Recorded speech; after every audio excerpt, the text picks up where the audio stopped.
జనం జనం ప్రజా ప్రపంచనం జనం జనం జనం ఇదే కదా బలం ఒక్కొక్క చినుకు మహాసంద్రమై ఎగసినట్టు ఒక్కో పిడికిలి రేపటి విజయపు ఆయువు కట్టు ఎవరికెంతో వారికంత నినాదమే నింగి కంట జనం జనం జనం ప్రజా ప్రపంచనం జనం జనం జనం ఇదే కదా బలం ఎనుకో ముందో ఎప్పటికైనా సచ్చేటోళ్ళమే రేపటి సాగు కోసం ఇయ్యాల భయపడతామా దశాబ్దాలుగా రెడ్లు దొరల యువసేనలు ఫేస్బుక్లు ట్విట్టర్లు ఇన్స్టాలు యూట్యూబ్లను మన భుజాల మీద మోసినాం కదా ఇక చాలు ఎనఫ్ ఈజ్ ఎనఫ్ ఇప్పుడు నడుస్తుంది మన ఉద్యమం బీసీల ఆత్మగౌరవ యుద్ధం ఇది బీసీల అధికార దండయాత్ర 78 ఏళ్ల తర్వాత మన కోసం మనం చేసుకుంటున్న తొలి పోరాటం ఈ పోరాటంలో అగ్రకులాలకు బీసీలకు మధ్య వార్ స్టార్ట్ అయింది రెడ్లు వెలమలకు 14 టీవీలు 15 పత్రికలున్నాయి బీసీలకు పేపర్ లేదు టీవీ లేదు ఉన్నదల్లా మీలాంటి యువరక్తమే మీ బిగించే పిడికిలి ఆ పిడికిలిలో సోషల్ మీడియా సైనికుడిగా మారి బీసీ యోధుడుగా నిలబడదాం రండి బీసీ వీరులారా వీర సోషల్ మీడియా సైనికులారా చేయి చేయి కలిసింది అధికారమే మిగిలింది బీసీ సోషల్ మీడియా వారియర్స్ గా పనిచేయాలనుకుంటున్నారా ఇప్పుడే ఈ నెంబర్కు కాల్ చేయండి ఒక్క నిమిషం కేటాయించు 78 ఏళ్ల దోపిడీని అరికట్టు జై బీసీ జై జై బీసీ జై తెలంగాణ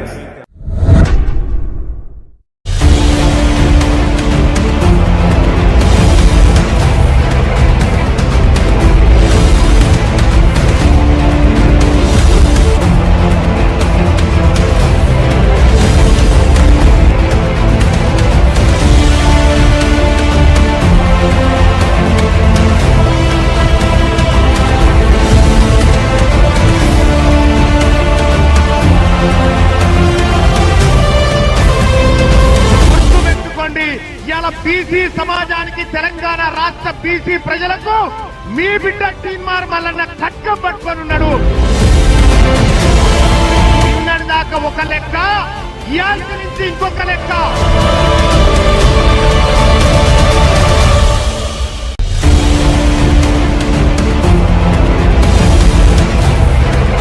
ఈ తెలంగాణ రాజ్యాధికార పార్టీ ఇది ఫక్తు బీసీల ఆకాంక్షలు నెరవేర్చే పార్టీ ఇది అన్యాయం జరిగిన వర్గాలకు అండగా నిలబడేటువంటి పార్టీ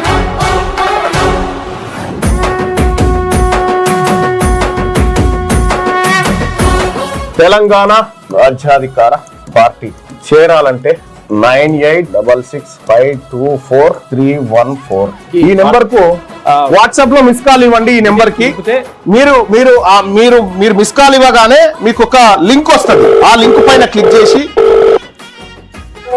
లింక్ పైన క్లిక్ చేసి మీరు దాంట్లో మన ఇందులో జాయిన్ కావచ్చు తెలంగాణ రాజ్యాధికార పార్టీలో వెంటనే జాయిన్ కావచ్చు ఆ లింక్ ద్వారా మీరు ఎంటర్ అయితే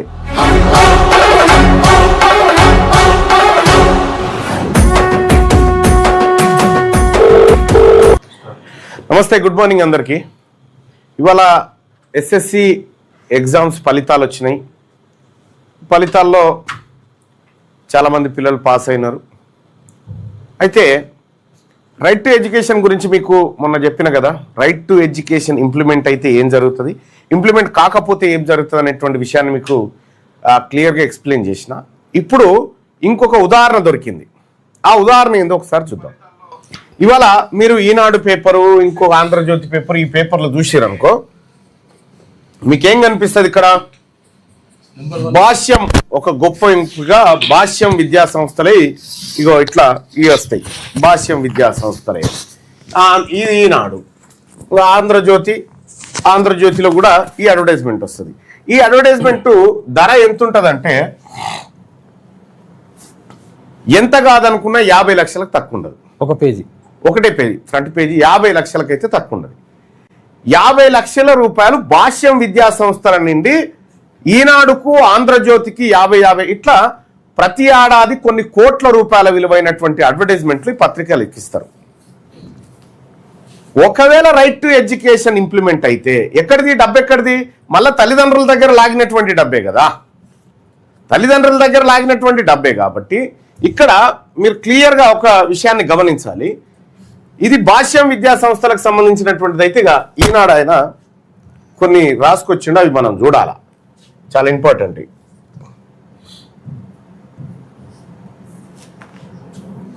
ఇక్కడ చూడండి, ఇక ఏం రాసుకొచ్చిండి ఈనాడు ఆయన 10 ఫలితాల్లో చరిత్ర సృష్టించిన నారాయణ. నెక్స్ట్ 10 ఫలితాల్లో భాష్యం విజయబేరి, సంచలనం సృష్టించిన ఎస్ఆర్ విద్యా సంస్థలు, ప్రతిభ కనబరిచిన రెసోనెన్స్ స్కూల్స్, కేశవరెడ్డి విద్యా సంస్థల ప్రభంజనం, సత్తా చాటిన త్రివేణి టాలెంట్ స్కూల్స్. ఏంటి ఇవన్నీ వీటికి అడ్వర్టైజ్మెంట్స్ ఇచ్చేటువంటి కంపెనీలు. ఇవన్నీ స్కూల్స్ కాదు, ఇవి పెయిడ్ న్యూస్. అది ఇదంతా పెయిడ్ న్యూస్. మనల్ని తల్లిదండ్రుల్ని తప్పుదోవ పట్టియడానికి ఈనాడుకు అక్కడ అడ్వర్టైజ్మెంట్ ఇస్తారు, ఇక్కడ రాపిస్తారు అన్నట్టు. ఆడ అడ్వర్టైజ్మెంట్ తో పాటు ఈ వార్త ఈనాడు ఇవన్నీ ప్రభంజనం సృష్టిస్తా ఉన్నాయని చెప్తున్నట్టు. అయితే ఇక్కడ మనం గమనించాల్సినటువంటి విషయం ఏంటంటే తల్లిదండ్రులారా, 10 ఫలితాల్లో చరిత్ర సృష్టించిన నారాయణ అంటే 10వ తరగతి ఫలితాల్లో 10 ఫలితాల్లో భాష్యం విజయబేరి. మొత్తం ఇవి ప్రైవేట్ స్కూల్ కార్పొరేట్ స్కూళ్ళని విజయ దుందిబి మోగించినాయని చెప్పి రాదు. ఎందుకు రాసుకొచ్చిండు? అడ్వర్టైజ్మెంట్లు ఇస్తున్నారు కాబట్టి రాసుకొచ్చారు.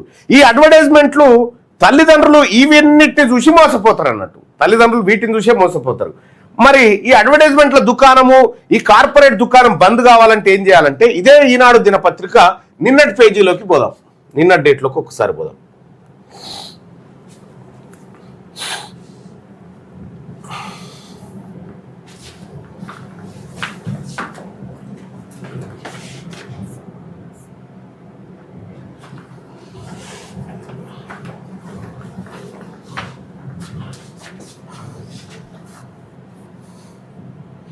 ఇదే ఈనాడు దినపత్రిక నిన్నటి పేజీలోకి పోతే మనకు లెక్క క్లియర్గా అర్థమవుతుంది ఏందనేది.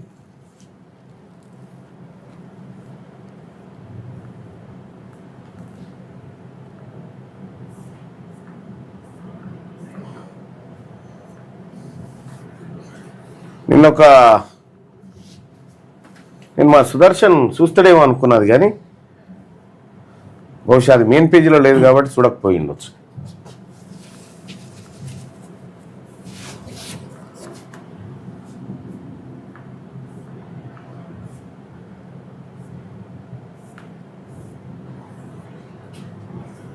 ఇక ఆర్టీఈ కింద స్థానిక పాఠశాలలో విద్యార్థులకు ప్రవేశాలు కల్పించాల్సిందే. ఎవరికైనా అర్థమయ్యేటట్టుందా? ఇది చూడ్రి, లోపల ఎక్కడో చిన్నగా గిత్తత. ఆర్టీఈ కింద స్థానిక పాఠశాలలో విద్యార్థులకు ప్రవేశాలు కల్పించాల్సిందే. ఈ ఆర్టీఈ అంటే ఏందో తీయని అనుకుంటారు. Right to education act. ఇది రైట్ టు ఎడ్యుకేషన్ యాక్ట్ కి సంబంధించినటువంటి వార్త. ఇగో ఏం చెప్పింది? విద్యార్థులకు ప్రవేశాలు కల్పించాల్సిందే, ప్రైవేట్ స్కూళ్లలో 25% సీట్లు ఫ్రీగా పేదలకు ఇవ్వాల్సిందే అని సుప్రీంకోర్టు చెప్పినటువంటి వార్త ఇక్కడ కింద మెయిన్ పేజీలో ఫస్ట్ వార్త రావాలి. అది దీన్ని ఒకవేళ ఇది ఇంప్లిమెంట్ అయితే, ఇదే కనుక ఇంప్లిమెంట్ అయితే ఇలా భాష్యం ఆయన ఈయనకు అడ్వర్టైజ్మెంట్స్ ఇవ్వడన్నట్టుగా. ఇలా భాష్యం ఆయన ఈయనకు అడ్వర్టైజ్మెంట్ ఇవ్వలేడుగా. ఎందుకు? ఒకవేళ అది ఇంప్లిమెంట్ అయితే వ్యాపారం చేయడానికి లేదు. వీడు వ్యాపారం చేయకపోతే తల్లిదండ్రుల రక్తం దాగే పని ఉండదు. ఫ్రీగా పేద వర్గాల తల్లిదండ్రులకు విద్య అందుతుంది. ఇదే వార్తను, ఫ్రీ ఎడ్యుకేషన్ వార్తను ఈనాడు దినపత్రిక కానీ, ఆంధ్రజ్యోతి కానీ, ఏ పత్రిక రాయలే. ఒక్క ఈనాడులో గిత్తత కనిపించింది. మిగతా ఏ పత్రిక కూడా ఫ్రీ ఎడ్యుకేషన్ వార్తను కవర్ చేయలేదు. సుప్రీంకోర్టు తీర్పును అంటే మనం అర్థం చేసుకోవచ్చు. ఈ పత్రికలకు ఈ వర్గాల పట్ల, ఈ వర్గాలకు ఫ్రీగా ఎడ్యుకేషన్ అందకూడదు అనేటువంటి తత్వం ఉంది కాబట్టే ఇగో ఈ అడ్వర్టైజ్మెంట్లు ఆగిపోతాయి. కాబట్టే వాళ్ళ వ్యాపారం కోసం మన విద్యను పనంగా పెట్టిరు, మన పేద వర్గాల ప్రయోజనాలను పనంగా పెట్టినాయి ఈ పత్రికలన్నీ. మొత్తం ఇదే దందా. నేను అందుకోసమే చెప్తా ఉన్నా తల్లిదండ్రులారా, ఈ పత్రికలు లేకపోతే వీటిని చదివినన్ని రోజులు జరిగేది ఏంటంటే మనకు వేరే ఆలోచనే, ఈ పత్రికల ఆలోచనే, కార్పొరేట్ ఆలోచన వస్తుంది. కానీ మనకు హక్కుగా వచ్చినటువంటి భారత పార్లమెంట్ చేసినటువంటి చట్టం right to education act implement అయితే ఇలా దుకాణాలన్నీ బంద్ అవుతాయి. అప్పుడు ఇలా దుకాణాలు బంద్ అయినప్పుడే మన జీవితాలు బాగుపడతాయి. ఈ దుకాణాలు బంద్ అయినప్పుడే మన జీవితాలు బాగుపడతాయి. మీరు చూడరు, నిన్నటి ఆంధ్రజ్యోతి చూడుర్రి, వెలుగు చూడుర్రి, ఇంకో పత్రిక చూడుర్రి. ఎక్కడైనా రైట్ టు ఎడ్యుకేషన్ గురించి మొన్న సుప్రీంకోర్టు ఇచ్చిన తీర్పు గురించి చర్చ ఉందేమో చూడరు. ఫస్ట్ పేజీలో ఒక్క పేజీలో ఏడలేదు, పేపర్లో కూడా లేదు వార్త, ఏ పేపర్లో కూడా లేదు. నేను సుదర్శన్ అయితే మొత్తం చూసిందిగా, ఇప్పుడు ఆయన చెప్తా ఉన్నాను. ఏ పేపర్లో వార్త లేదు. ఇగో ఇక్కడే ఉంది అసలైనటువంటి కథ. మనం తెలంగాణ రాజ్యాధికార పార్టీ క్లియర్ గా రైట్ టు ఎడ్యుకేషన్ అమలు చేయాలని చెప్పి ఇందిరా పార్క్ కాడ ధర్నా చేసినాం. మీరు గమనించు, ఇందిరా పార్క్ ధర్నా వార్తను కూడా ఏ పత్రికలో రాకుండా చాలా చాకచక్యంగా, ఇందిరా పార్క్ వార్త కూడా ఏ ఛానల్లో రాకుండా చాలా చాకచక్యంగా, ఇవాళ ప్రైవేట్ కార్పొరేట్ విద్యా సంస్థల వార్తలు మాత్రం శ్రీ చైతన్య, నారాయణ, ప్రభంజనం ఇక చూసిరుగా. ఇక సంచలనం సృష్టించిన ఎస్ఆర్ విద్యా సంస్థలు, ప్రతిభ కనబరిచిన రెసోనెన్స్, కేశవరెడ్డి విద్యా సంస్థల ప్రభంజనం, 10 ఫలితాల్లో భాష్యం, విజయబేరి చూసారు కదా. ఎక్కడైతే పేదవానికి విద్య అందాలో ఆ వార్తను రాకుండా ఈ పత్రికలు చాలా జాగ్రత్తగా ఈ ప్రజలకు రైట్ టు ఎడ్యుకేషన్ గురించి తెలవకుండా అడ్డుకుంటున్నాయి. ఇక్కడ ఏడాదికి 90,000 కోట్ల రూపాయల విద్యా వ్యాపారం చేస్తా ఉన్నారు. అందులో 72% రాజకీయ నాయకులదే. ఈ రాజకీయ నాయకులు ఈ మీడియాని కంట్రోల్ చేసి పేద వర్గాలకు రైట్ టు ఎడ్యుకేషన్ యాక్ట్ ఒకటి ఉందని అసలు తెలియకుండానే దాచిపెట్టిరు. 2009లో వస్తే ఇప్పటి వరకు తెలియకుండా ఆఫ్ చేసిరు దీన్ని. మరి తల్లిదండ్రులారా నేను అడుగుతా ఉన్నా, మన పిల్లలకు ఫ్రీగా కార్పొరేట్లో ఫ్రీ ఎడ్యుకేషన్ కావాలన్నా వద్దా? దీంట్లో చాలా మంది బడ్జెట్ కి సంబంధించినటువంటి బడ్జెట్ స్కూల్స్ ఉంటాయి కొన్ని, వాళ్ళకు ఈడ ఎవరి దుకాణం బంద్ అవుతుందంటే, ఒక చిన్న స్కూల్ ఉందనుకో, చిన్న స్కూల్ ఇది, ఒకటి కార్పొరేట్ స్కూల్. మీరు బాగా గమనించారు, చిన్న స్కూల్ వాళ్ళకు కూడా ఎంత మంచి, చిన్న స్కూల్ బడ్జెట్ స్కూళ్లకు ఎంత మంచి లాభం జరుగుతుందో చూడండి. ఏది రైట్ టు ఎడ్యుకేషన్ ఇంప్లిమెంట్ అయితే. ఇక్కడ కార్పొరేట్ స్కూల్స్ ఉన్నాయి కదా, ఈ కార్పొరేట్ స్కూళ్ళల్లో 1వ తరగతికి 1,00,000 రూపాయలు ఉన్నాయనుకో, 1,00,000 రూపాయలు ఉందనుకో 1వ తరగతికి, ఓకే. ఇక్కడ చిన్న స్కూళ్ళల్లో ఇది 20,000 ఉందనుకో. ఈ రైట్ టు ఎడ్యుకేషన్ వస్తే ఏం జరుగుతుందంటే, ఇది వస్తే ఏం జరుగుతుందంటే వీళ్ళే ఒక దగ్గర వేసి ఒక రేట్ ఫిక్స్ చేస్తారు. లేదు ఇది 30,000 దాటకూడదని పెట్టిరనుకో, 30,000 దాటకూడదని పెట్టిరనుకో 1వ తరగతికి. అప్పుడు ఏమైతుంది, ఈయనకి 70,000 లాస్.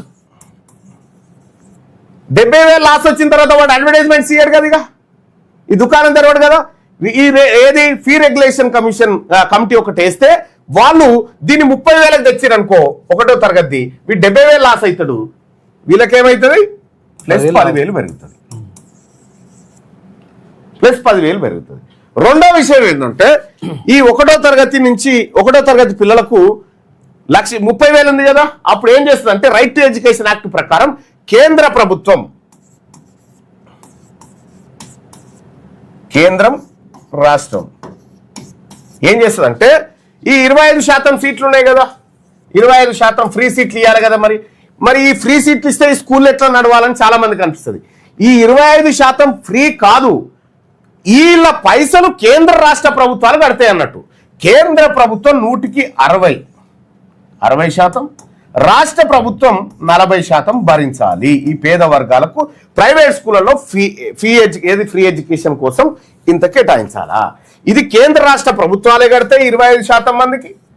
సో ఇక్కడ బడ్జెట్ స్కూళ్ళకి, చిన్న స్కూళ్ళకి లాభం జరుగుతుంది.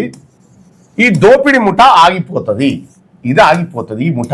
ఈ ముఠ ఆగకుండా ఉండాలనేదే ఈ మీడియా తాపత్రయం. ఈ ముఠ, ఈ శ్రీ చైతన్య, నారాయణ, భాష్యము, ఈ కేశవరెడ్డి, లేకపోతే ఎస్ఆర్డిసి, ఈ ముఠ అంతా ఏం ముఠ అంటే ఇది దోపిడి వర్గాల ముఠ. ఈ ముఠ ఆగడాలు ఆగిపోకుండా వీళ్ళు ఏం చేస్తారంటే, ఇక్కడ రైట్ టు ఎడ్యుకేషన్ అమలు చేయకుండా ప్రభుత్వానికి, అధికారులకు లంచాలు ఇచ్చి కాపాడుతూ ఉంటారు అన్నట్టు. ఇక్కడ నష్టపోతుంది చిన్న స్కూళ్ళు, నష్టపోతా ఉన్నాయి, లాభపడుతుంది వీడు. ఇప్పుడు తెలంగాణ రాజ్యాధికార party right to education implement చేయమని ఎందుకు అడుగుతా ఉందంటే, వీని దోపిడీ ఆగిపోయి ఈ చిన్న స్కూళ్ళు, బడ్జెట్ స్కూళ్ళు పెట్టుకొని జీవనోపాధి పొందుతున్నటువంటి నిరుద్యోగులు ఎవరైతే ఉన్నారో వీళ్ళకి లాభం జరుగుతుంది. సో అందుకోసమే నేను బడ్జెట్ స్కూల్, చిన్న స్కూళ్ళు ఎవరైతే ఉన్నారో మీరు కూడా డిమాండ్ చేయండి. రైట్ టు ఎడ్యుకేషన్ ఇంప్లిమెంట్ చేస్తే మీరు తల్లిదండ్రులు ఒరిజినల్గా సేవ చేసినట్టుంటుంది. మీకు 25% ఫ్రీగా వీళ్ళే కడతారు. ఈ డబ్బులు నేరుగా స్కూళ్ళ అకౌంట్లోకి రాష్ట్ర కేంద్ర ప్రభుత్వాలు పంపిస్తాయి. 25% ఇంకా ఏడొచ్చింది నొప్పి, వాని కాడ వచ్చింది నొప్పి. మనము ఈ ఫీ రెగ్యులేషన్ కమిటీని ఒకటి వేయకపోవడం వల్ల వీడు ఇష్టం వచ్చినట్టుగా ఫీజులు పెంచుకుంటూ పోతా ఉన్నాడు. ఈ చిన్న స్కూళ్ళల్లో ఏమంటేనేమో తల్లిదండ్రులు ఇయ్యక 5 రూపాయలు తక్కువ 10 రూపాయలు తక్కువ అని చెప్పి వాళ్ళు చెప్తా ఉంటారు. కాబట్టి నేనేమంటున్నా, ఇది చిన్న స్కూళ్ళకు సంబంధించినటువంటి బడ్జెట్ ఫ్రెండ్లీ యాక్ట్. ఇది చిన్న స్కూళ్ళకు సంబంధించిన బడ్జెట్ ఫ్రెండ్లీ యాక్ట్.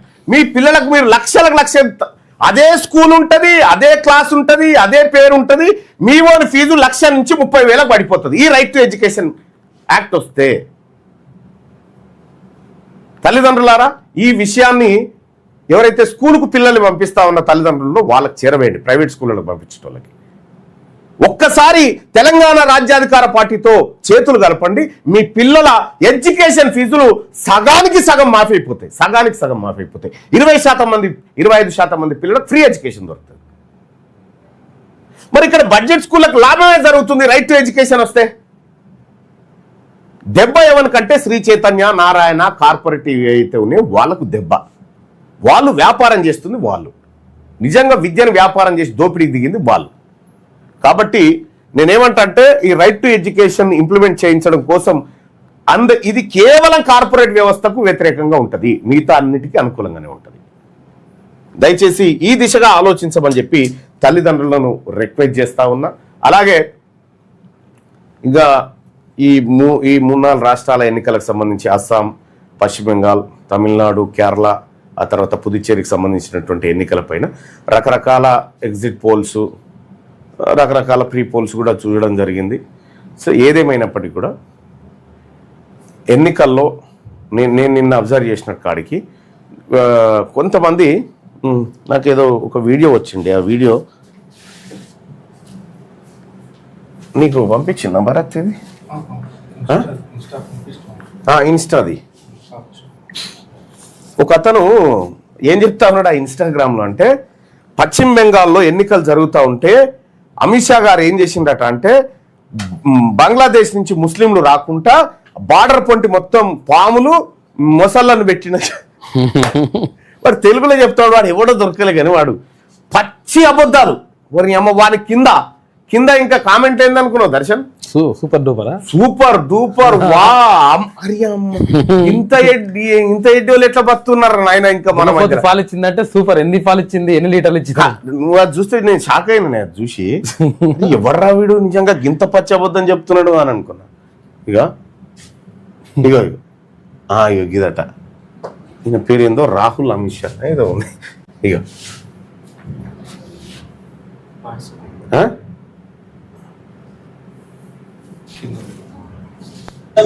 అమిత్ షాకి ధమ్కేస్తారు.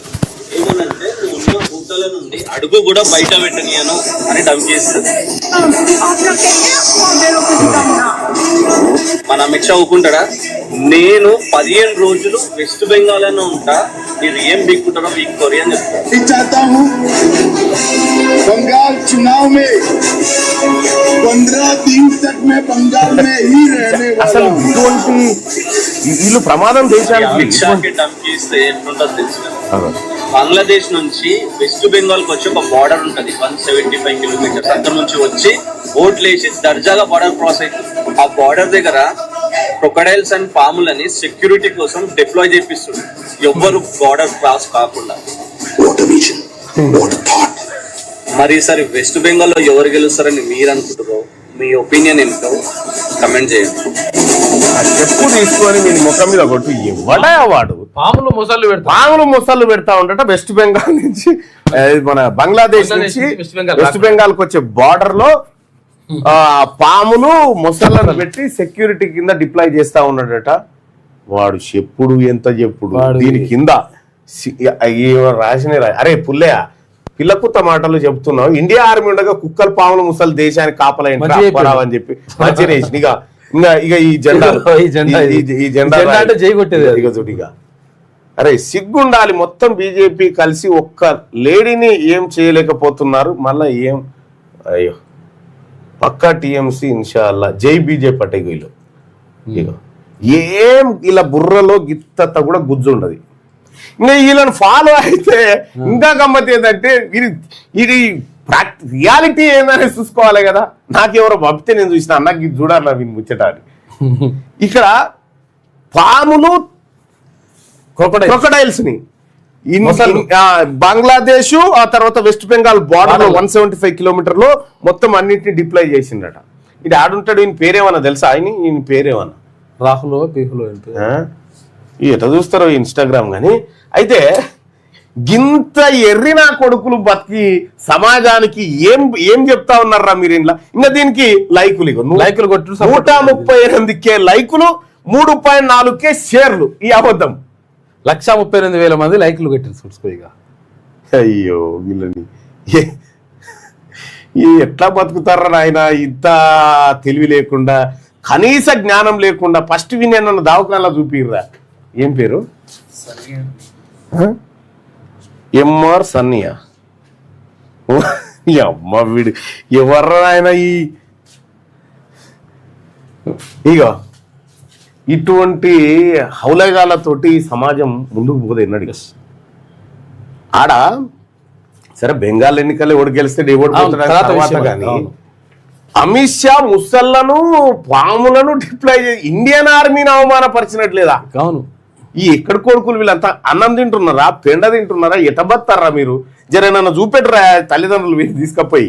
కాదు ముసళ్ళు ఉంటాయా లేకపోతే ఇప్పుడు నీళ్ళు లేకుండా గుటల ముసళ్ళు ఎందుకుంటాయి రా సన్నాసి? అమ్మాయి ఎక్కడ దరిద్రులు వీళ్ళు. ఇక ఇటువంటి హౌలేగాలతోటి ఇక ఈ దేశంలో ఇక వీడు దానికో మ్యూజిక్ ఈయన షేర్ ఖాన్ లెక్క బంద్ చేయరా ఇవన్నీ. ఏమా ఏం ఏదన్నా రియాలిటీగా బతకండి బతికితే. సో ఆ విషయం ఏమో కానీ తమిళనాడులో మళ్ళీ డిఎంకే వస్తుంది అనేటువంటి ఎగ్జిట్ పోల్స్, ఆ తర్వాత టీవీకే ఛాన్స్ ఉందని ఒక ఎగ్జిట్ పోల్ చెప్తా ఉంటే, ఇక కేరళలో ఈసారి విజయన్ ఓడిపోయే అవకాశం ఉందని చెప్తా ఉన్నారు. పుదుచ్చేరిలో భారతీయ జనతా పార్టీ, ఆ తర్వాత అస్సాంలో కూడా భారతీయ జనతా పార్టీ, వెస్ట్ బెంగాల్ టఫ్ ఉందని చెప్తా ఉన్నారు. కానీ వెస్ట్ బెంగాల్ ని ఎలక్షన్ కమిషన్ తోటి భారతీయ జనతా పార్టీ దిగ్విజయంగా ఇప్పటికే ముగించింది. జనాన్ని ప్రిపేర్ చేస్తుంది అంతే. ఇప్పుడు ఇటువంటి వీడియోలతో జనాన్ని ప్రిపేర్ చేస్తా ఉన్నారు అన్నట్టు. మనకి నిజంగా దొరికితే ఒక్కసారి మన ఆఫీస్కి పట్టుకురారు నన్ను ఉంటే. నేను ఒకసారి ఈయన కూర్చున్న పెట్టి ఒకసారి 10 నిమిషాలు ఈయన ఇంటర్వ్యూ చేసి తోలాలి. 10 నిమిషాల్లో ఒడిచిపోతుంది. ఇటువంటి వాడు ఎవడన్నా ఉంటే చెప్పురి బాయ్ సాబ్, ఎందుకంటే వాడిని అటువంటి వాడిని ఎంకరేజ్ చేయకూడదు ఎక్కడ కూడా. సో కాబట్టి రేపు 4వ తారీఖు రోజు వచ్చేటువంటి ఫలితాలు ఎట్లుంటాయనే చూడాల్సింది. కానీ తల్లిదండ్రులారా, రైట్ టు ఎడ్యుకేషన్ అనేది మనకు ఆర్థిక విముక్తిని కల్పిస్తుంది. మనకు ఆర్థిక భారం పోతుంది. పిల్లల చదువులు మనకు భారం కాకుండా ఉంటుంది. దయచేసి ఆలోచించండి.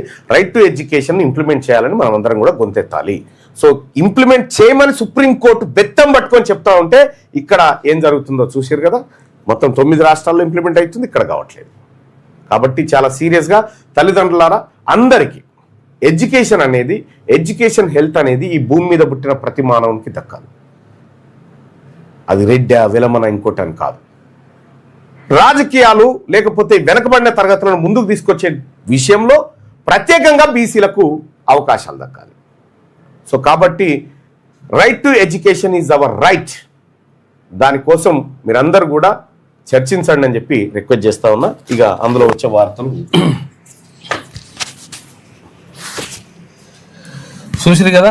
భాష్యం నెంబర్ 1, ఈయన అదేది నారాయణ నెంబర్ 1, శ్రీ చైతన్య నెంబర్ 1, ఎవరి నెంబర్ 1 ఎవరి నెంబర్ 2, ఇవన్నీ లగా కథలు కాకపోతే విషయం ఏంటంటే చూసారు కదా.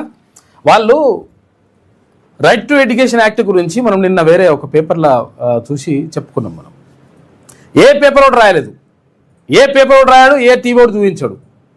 ఎందుకంటే ఒకవేళ చూపించిన అనుకో రైట్ టు ఎడ్యుకేషన్ వస్తే, యాక్ట్ వస్తే, ఇంప్లిమెంటేషన్ అయితే వీళ్ళకు యాడ్స్ ఉంటాయి కదా.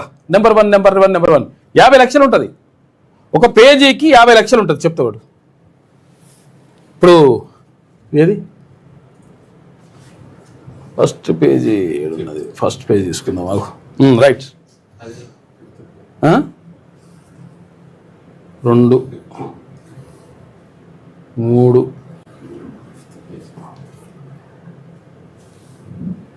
అన్నీ ఆడలే, కాకపోతే కొంచెం వేరే ఉన్నట్టుంది, రియల్ ఎస్టేట్ యాడ్లు ఉన్నాయి. ఇగో 5వ పేజీ చూసారు కదా. ఇగో ఈ పేజీ ఉంటుంది కదా, ఈ పేజీ ఇప్పుడు ఒక్క పేజీ ఉంది కదా, ఒక్క పేజీ యాడ్కి 50 లక్షలు తీసుకుంటారు. తక్కువ 50 లక్షలు తీసుకుంటారు. వీళ్ళు ఎవరు, ఈనాడు, ఆంధ్రజ్యోతి, ఇట్లా 50 లక్షలు తీసుకుంటారు. ఎదుగుడ్రి.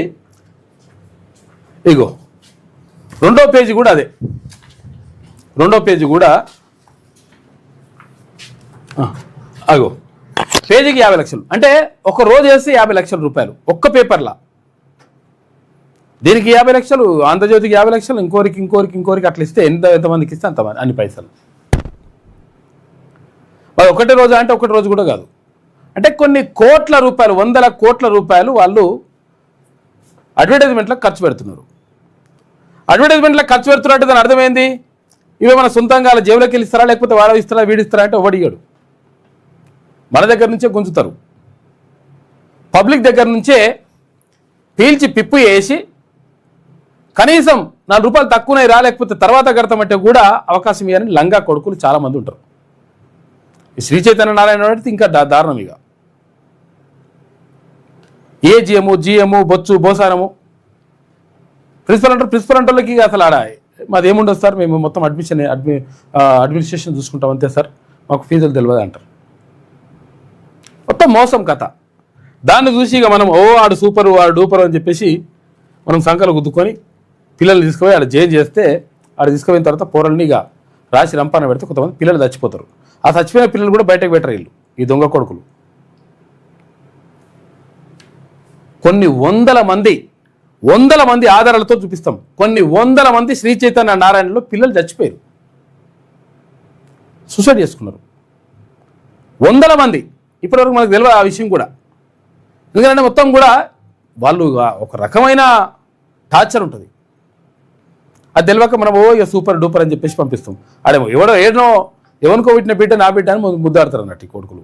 ఎవరికన్నా ఏ స్కూల్లో వచ్చినా సరే మనకి నీ పైసలు ఇచ్చేసి మావాడే అని చెప్పేసి ఫోటో వేసుకుంటారు.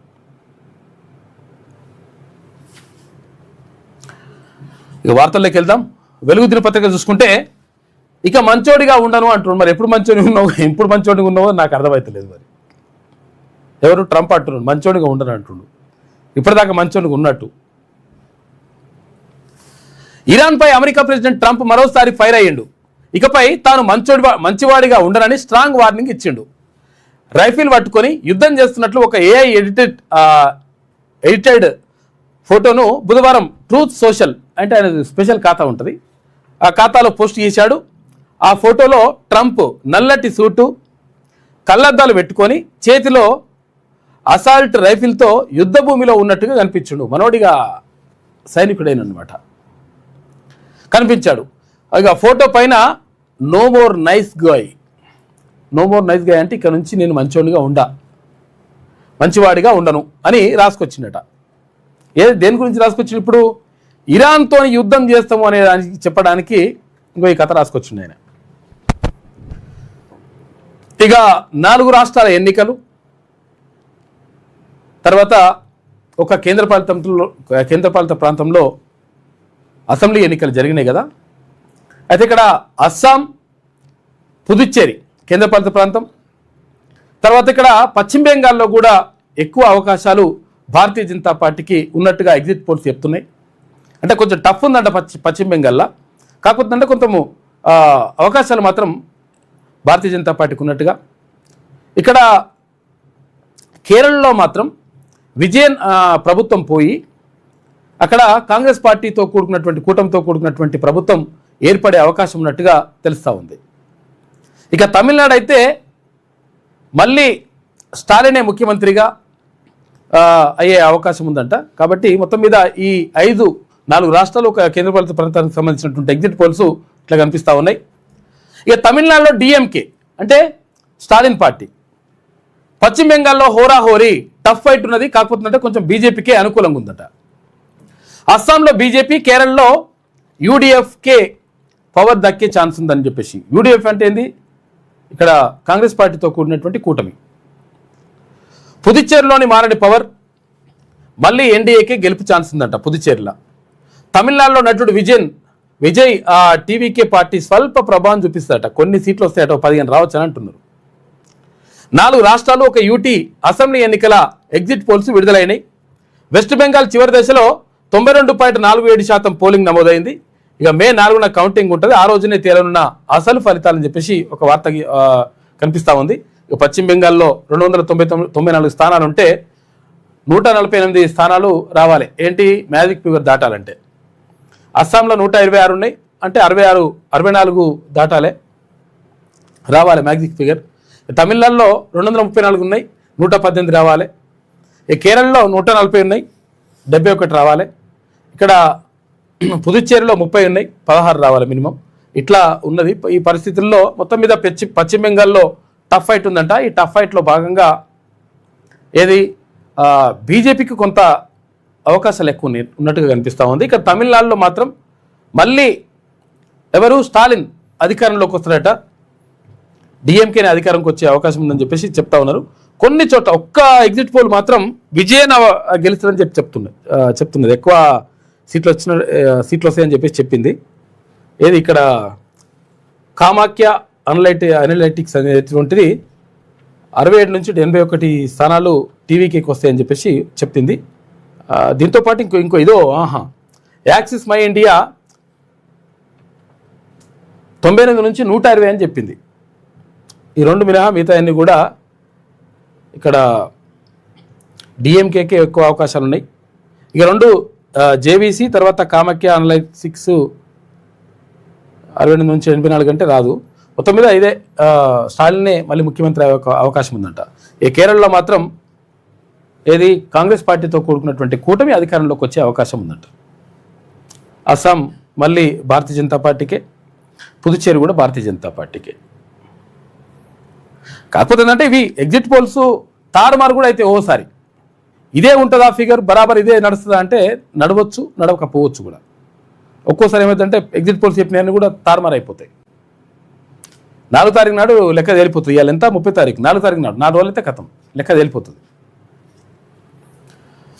ఇక రికార్డు రిజల్ట్స్ 10th లో 95% పాస్ అయ్యారట.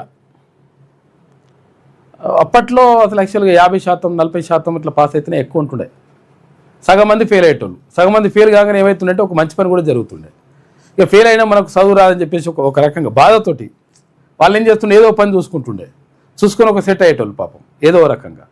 కానీ ఇప్పుడు ఏమవుతుందంటే చదువు వచ్చినోడు చదువు రానోళ్ళు మొత్తం అందరూ కలిసి పాస్ అవుతున్నారు. పాస్ అయిన తర్వాత ఏదో ఒకటి చదువుతున్నాడు. ఇక పని ఏం చేయడు, ఇంకా అదో పరిశాన్ ఉంటుంది. తర్వాత పాస్ అయిన వాళ్ళకి శుభాకాంక్షలు, ఫెయిల్ అయిన వాళ్ళు కూడా టెన్షన్ ఏం పడకూరి మళ్ళీ రాసుకోవచ్చు. ఫలితాల్లో ములుగు ఫస్ట్ ప్లేస్లో ఉన్నది. గతంలో లాస్ట్ ప్లేస్లో ఉండే. హైదరాబాద్ లాస్ట్లో ఉంది. ఇప్పుడు భారీగా పెరిగిన పాస్ పర్సెంటేజీ, సత్తా చాటిన గురుకులాలు. ఉత్తీర్ణత శాతంలో అమ్మాయిలదే పైచేయి.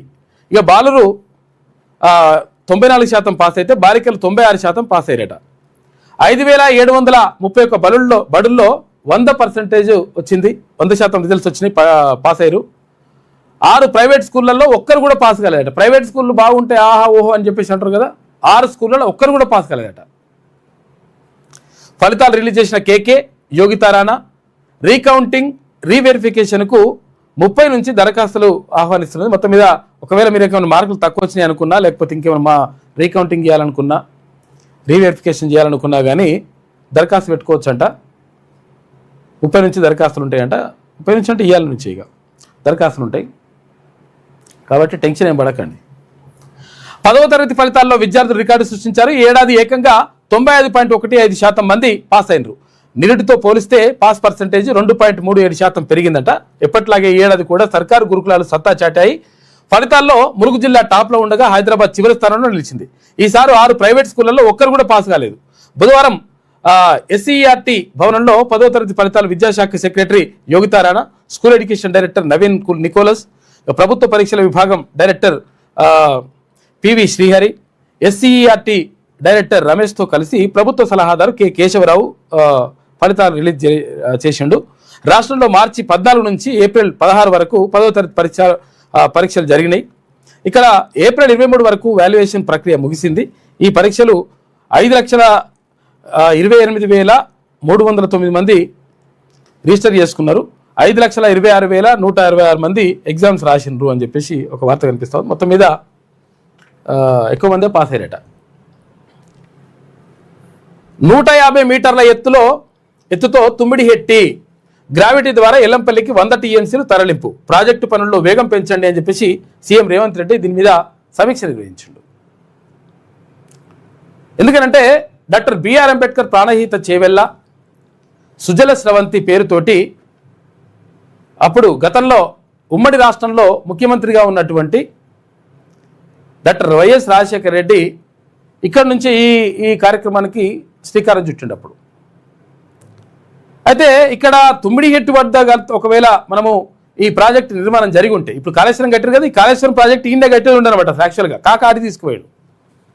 ఇక్కడ కట్టుంటే ఎంత అవుతుండే అంటే జస్ట్ 38,000 కోట్ల రూపాయలు అవుతుండే.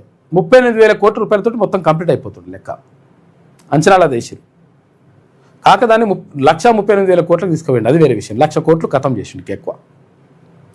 అయితే ఇక్కడ ఏమైంది మరి, తుమ్మిడిహెట్టి వద్ద మళ్ళీ ఎందుకు కట్టాల్సి వస్తుంది అంటే, ఈ తుమ్మిడిహెట్టి వద్ద కట్టడం ద్వారా అంటే గ్రావిటీ అంటే ఇక్కడ ఎత్తు నుంచి పల్లంనికి వాటర్ వస్తాయి కాబట్టి ఆ గ్రావిటీ ద్వారా వచ్చి ఈజీగా వచ్చేస్తాయి కాబట్టి అక్కడ మనం ప్రాజెక్టు కట్టుకోవడం ద్వారా ఆదిలాబాద్ జిల్లాలో 3 లక్షల ఎకరాలు ఏదైతే బీడు భూములు ఉంటాయో అవి సాగు భూములుగా మారిపోతాయి. దాంతోపాటు చాలా మంచి జరుగుతుంది. మరి ఎందుకు మళ్ళీ ఇంకొకటి ఎందుకు అంటే 11,000 కోట్ల రూపాయలు డాక్టర్ వైఎస్ రాజశేఖర ఉన్నప్పుడే ఖర్చు పెట్టి అప్పుడే కాలువలు కూడా తీసేసిండ్రు, అన్ని రెడీగా ఉన్నాయి వ్యవస్థ. ఇంకా జస్ట్ కొంత ఖర్చు పెడితే ఇది తుమ్మిడిహెట్టు పూర్తి చేసుకుంటే చాలా బీడు భూములు మొత్తం కూడా సాగైతాయి, దాంతో మంచి జరుగుతుందని చెప్పేసి భావిస్తూ ఉంది ప్రభుత్వం. అదొకటి, ఇంక రకంగా వేరే కారణాలు ఉంటాయి. సరే, ఇదైతే మెయిన్ కారణం. దీంతో అక్కడ మహారాష్ట్ర ప్రభుత్వాన్ని ఒప్పించండి. ఎందుకంటే మనం తుమ్మిడిహెట్టు వద్ద ప్రాజెక్టు కట్టుకుంటే మహారాష్ట్రలో ఉన్నటువంటి కొన్ని భూములు మునిగిపోతే వాళ్ళ పరిహారం ఇవ్వడానికి కూడా మేము రెడీగా ఉన్నామని చెప్పేసి ముఖ్యమంత్రి చెప్తున్నాడు. ఎందుకంటే మహారాష్ట్ర భూములు పెద్దగా భారీగా కోట్ల రేట్లు ఏం లేవు, ఆడ తక్కువ రేట్లే ఉన్నాయి. కాబట్టి అవి ఏమైనా ఉంటే కూడా మేము ఇస్తాం, కాకపోతే మహారాష్ట్ర ప్రభుత్వంతో మాట్లాడండి అని చెప్పేసి ఎవరికి, కేంద్ర మంత్రి కిషన్ రెడ్డికి లేఖ రాస్తానని కూడా చెప్తా ఉన్నాడు ముఖ్యమంత్రి రేవంత్ రెడ్డి. 150 మీటర్ల ఎత్తులో తుమ్మిడిహెట్టి ఉన్నది, గ్రావిటీ ద్వారా ఎల్లంపల్లికి 100 టీఎంసీలు తరలిస్తారు, ప్రాజెక్టు పనుల్లో వేగం పెంచండి అని సీఎం రేవంత్ రెడ్డి అంటుండు. ముంపు భూములకు పరిహారం ఇచ్చేందుకు సిద్ధంగా ఉన్నాం, మహారాష్ట్రను ఒప్పించే బాధ్యత కేంద్రానిదే. మంత్రి కిషన్ రెడ్డికి లేఖ రాయాలని నిర్ణయించిందట. 11,000 కోట్ల రూపాయల ప్రజాధనం వృధా కానివ్వం. ఎందుకంటే 11,000 కోట్ల రూపాయలు ఆల్రెడీ ఖర్చు పెట్టి కాలువలు తీసారు, భూములు తీసుకుని రైతుల దగ్గర. అప్పుడు మేము అక్కడికి వెళ్ళినాం, తిన్వన్మల్ నగర్ మేమందరం కలిసి అక్కడికి వెళ్ళినాం. ఎక్కడికి, ఇక్కడ doctor BR Ambedkar Pranahita Chevella Sujala Sravanthi project ఎక్కడైతే కట్టాలని నిర్ణయించిండ్రో అక్కడికి వెళ్ళినాం ఆదిలాబాద్ జిల్లాలో. వెళితే అక్కడ చూసి వచ్చిన తర్వాత అక్కడ ఉన్న కాలువలన్నీ కూడా రెడీగా ఉన్నాయి. కాబట్టి 11,000 కోట్ల రూపాయలు వేస్ట్ అయిపోతాయి, తర్వాత అక్కడ రైతులకు కూడా నీళ్ళు అందుతలేవు. కాబట్టి ఈ 2 రకాలుగా మంచి జరుగుతుందని చెప్పేసి ప్రభుత్వం భావిస్తూ ఉందట. గత పనుల సద్వినియోగమే లక్ష్యం, ఆదిలాబాద్ సహా మెట్ట ప్రాంత రైతులకు తాగునీరు అందుతుంది. వర్షాలు వచ్చేలోగా మేడిగడ్డ వద్ద పరీక్షలు పూర్తి చేయాలని ఆదేశించిండు. ఇరిగేషన్ పై ఉన్నత స్థాయి సమీక్ష నిర్వహించిండు ముఖ్యమంత్రి రేవంత్ రెడ్డి.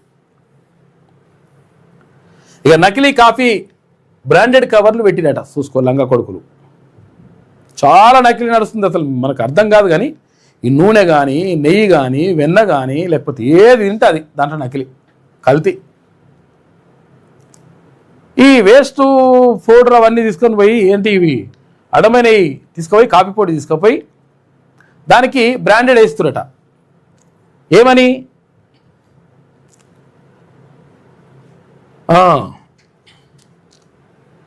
కోదాడ కేంద్రంగా నకిలీ కాఫీ ప్యాకెట్లు, తర్వాత సిగరెట్ల దందా జోరుగా సాగుతున్నది. లక్షల విలువైన నకిలీ బ్రూ కాఫీ, బ్రూ అంటే ఎక్కువ రేట్ ఉంటుంది, బ్రూ అంటే మంచిగా అడ్వర్టైజ్మెంట్ వస్తుంది కాబట్టి అదే కొనాలని చూస్తారు పబ్లిక్. బ్రూ కాఫీ ప్యాకెట్లు, సిగరెట్ ప్యాకెట్లు, ఇతర సరుకులను బుధవారం పోలీసులు పట్టుకున్నారు. హైదరాబాద్ నుంచి సరుకు తీసుకొచ్చి బ్రాండెడ్ కంపెనీల కవర్లలో ప్యాక్ చేసి సరఫరా చేస్తున్నట్టుగా తెలియదట. కొడుకులు ఇక చూసుకో, ఇక ఏది కొనాలి, ఏది ఎక్కువ రేటు పెట్టుకున్నా కానీ మనకు మంచిదే వస్తుందా రాదా అని కూడా గ్యారంటీ లేదు. కాబట్టి లంగ కొడుకులు మోపారు ఇట్లా. ఇప్పుడు అది కొంటే ఇప్పుడు బ్రూ అని మీద ఉంటుంది, మంచిగా కవర్కి బ్రూ అంతా మంచిగా ఉంటుంది, లోపలికి వేసిన తర్వాత టేస్ట్ ఉండదు. తర్వాత టేస్ట్ ఉండడం పక్కకు పెడితే ఆరోగ్యం బిక్తుంది, అదో పరిశానం. మళ్ళా ముంబైపై గెలిచిన సన్ రైజర్స్. ఐపీఎల్లో సన్ రైజర్స్ వరుసగా 5వ విజయాన్ని ఖాతాలో వేసుకుంది. భారీ టార్గెట్ చేజింగ్లో ట్రావిస్ హెడ్ 76, హెన్రిచ్ క్లాసెన్ 65 నాట్అవుట్తో అభిషేక్ శర్మ 45 చెల్లెగడంతో బుధవారం జరిగిన లీగ్ మ్యాచ్లో ఎస్ఆర్హెచ్ సన్ రైజర్స్ హైదరాబాద్ 6 వికెట్ల తేడాతో ముంబైకి షాక్ ఇచ్చింది. ముంబై 20 ఓవర్లలో 5 వికెట్లు కోల్పోయి 243 స్కోర్ చేయగా హైదరాబాద్ 18.4 ఓవర్లలోనే 4 వికెట్లు కోల్పోయి 249 రన్స్ చేసి గెలిచింది. హైదరాబాద్ గెలిచింది అనుకోవాలి మనం. హైదరాబాద్ వాళ్ళే తక్కువ అని ఉండరు, ఇంత ఇద్దరు ఉన్నారా, ఇద్దరు ముగ్గురు కూడా లేరు అందులో. ఇక బెంగళూరులో వాన బీభత్సం సృష్టించింది. ఆసుపత్రి గోడ కూలి 7 చనిపోయారట. పాపం చనిపోయిన వారిలో 3 చిన్నారులు. బాధిత కుటుంబాలకు 5 లక్షల చొప్పున ఎక్స్గ్రేషియా. ఎందుకు ఇట్లా వానలు కొడుతున్నాయి, ఎందుకు ఇట్లా? కానీ విపరీతమైన ఎండ కొడుతుంది, ఆడ బెంగళూరులో ఏమో వాన కొడుతుంది. ఎందుకనంటే ఇదంతా కూడా వాతావరణం అంతా డిఫరెంట్ అయిపోతుంది. ఎల్నినో, సూపర్ ఎల్నినో ఇవన్నీ వస్తే ఇంకా డేంజర్ అవుతుంది. చాలా కష్టంగా ఉన్నది పరిస్థితి. ఎందుకంటే చెట్లు కాపాడుకోవాలి, మొక్కలు పెంచాలి. అట్లా చేస్తే కొంతవరకు మంచిగా అవుతుంది. కానీ మరి ఇదేమో ఆగమా ఉన్నది పరిస్థితి. అధికారం ఎవరికి శాశ్వతం కాదు. రామన్న, ఈ విషయాన్ని నీకు హ్యాట్సాప్. ఈ విషయం గ్రహించడం చాలా గొప్ప విషయం ఇది. ఎందుకంటే చాలామంది ఏమనుకుంటారంటే అధికారంలో ఉన్నప్పుడు మేమే, ఇక నాదే, నేనే, నన్ను మించిన మునగాడు లేడు అనే పరిస్థితుల్లో చాలామంది ఉంటారు.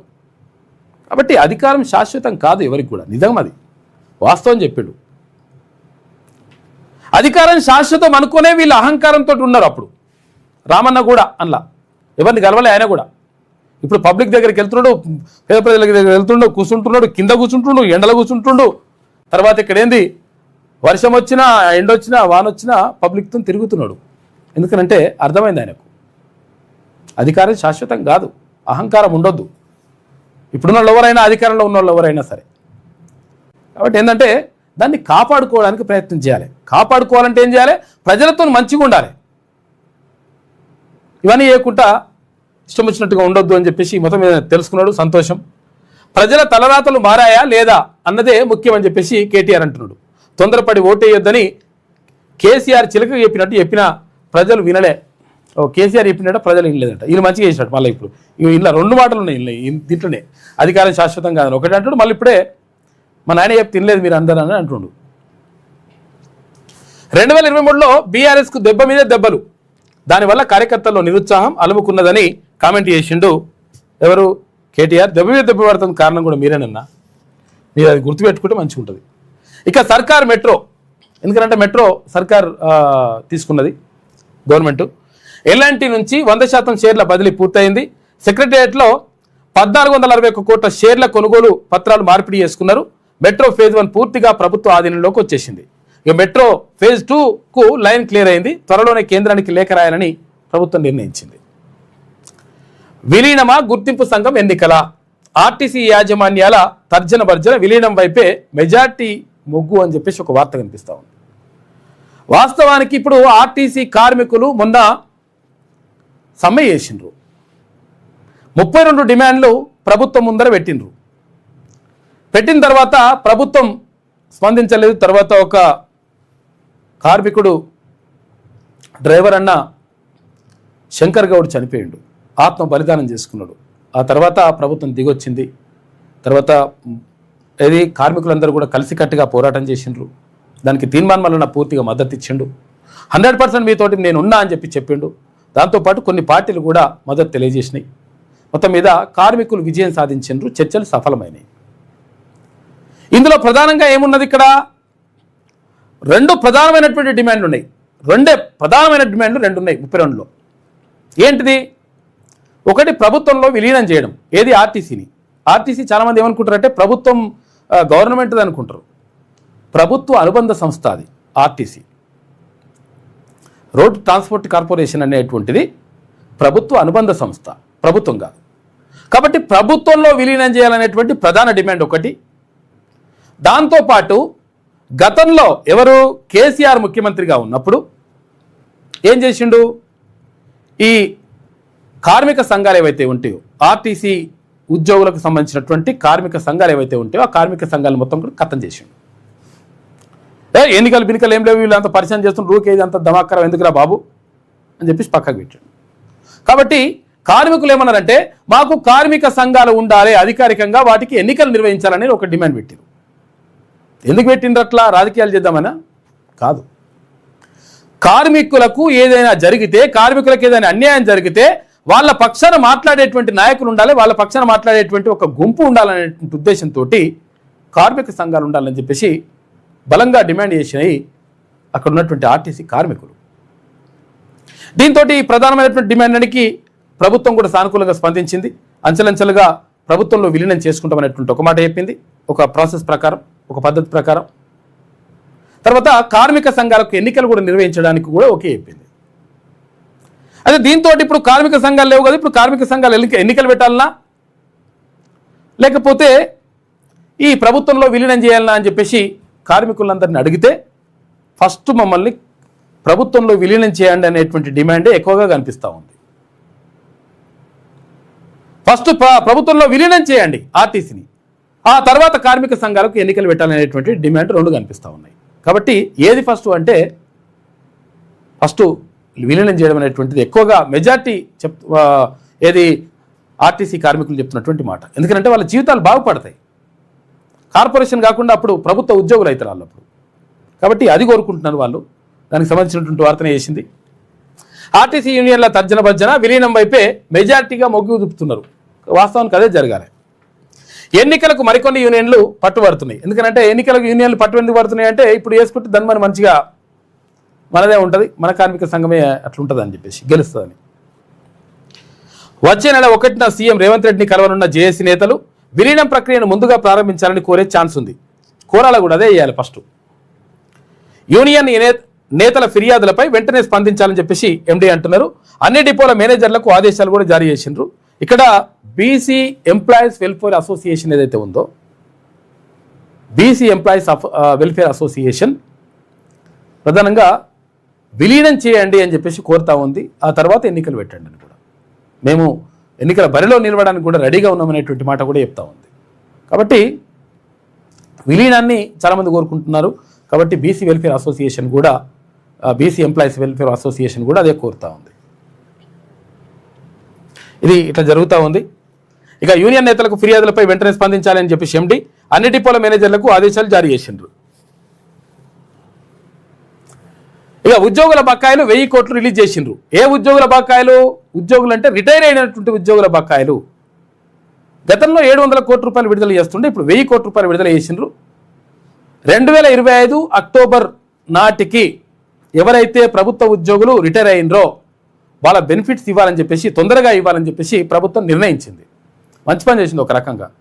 చాలామంది చచ్చిపోతారు పాపం, ఎందుకంటే వాళ్ళ బెనిఫిట్స్ రాక, తర్వాత జీతం రాదా, ఎందుకంటే సగం జీతమే వస్తుంది, ఏది పింఛనే వస్తుంది కాబట్టి ఆ పింఛను తర్వాత బెనిఫిట్స్ రాక చాలా రకరకాల, కొంతమంది చనిపోయారు పాపం, కొంతమంది బిడ్డల పెళ్ళిళ్ళు చేసేది ఉంటే బిడ్డల పెళ్ళిళ్ళు ఆగిపోయినాయి.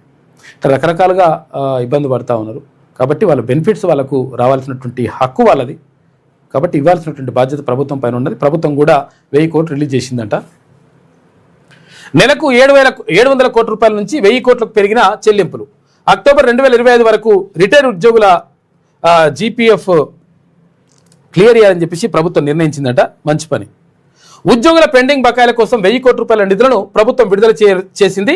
గతేడాది ఉద్యోగ సంఘాలతో జరిగిన చర్చల సందర్భంగా ప్రభుత్వం నెలకు 700 కోట్ల రూపాయలు విడుదల చేస్తామని హామీ ఇచ్చింది.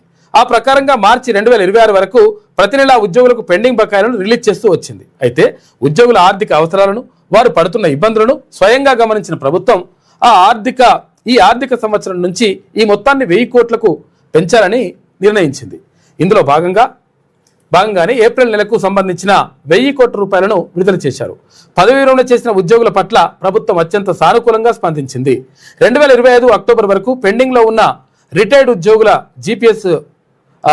జీపీఎఫ్ బకాయిలన్నింటినీ ఈ నిధులతోటి పూర్తిగా క్లియర్ చేశారు.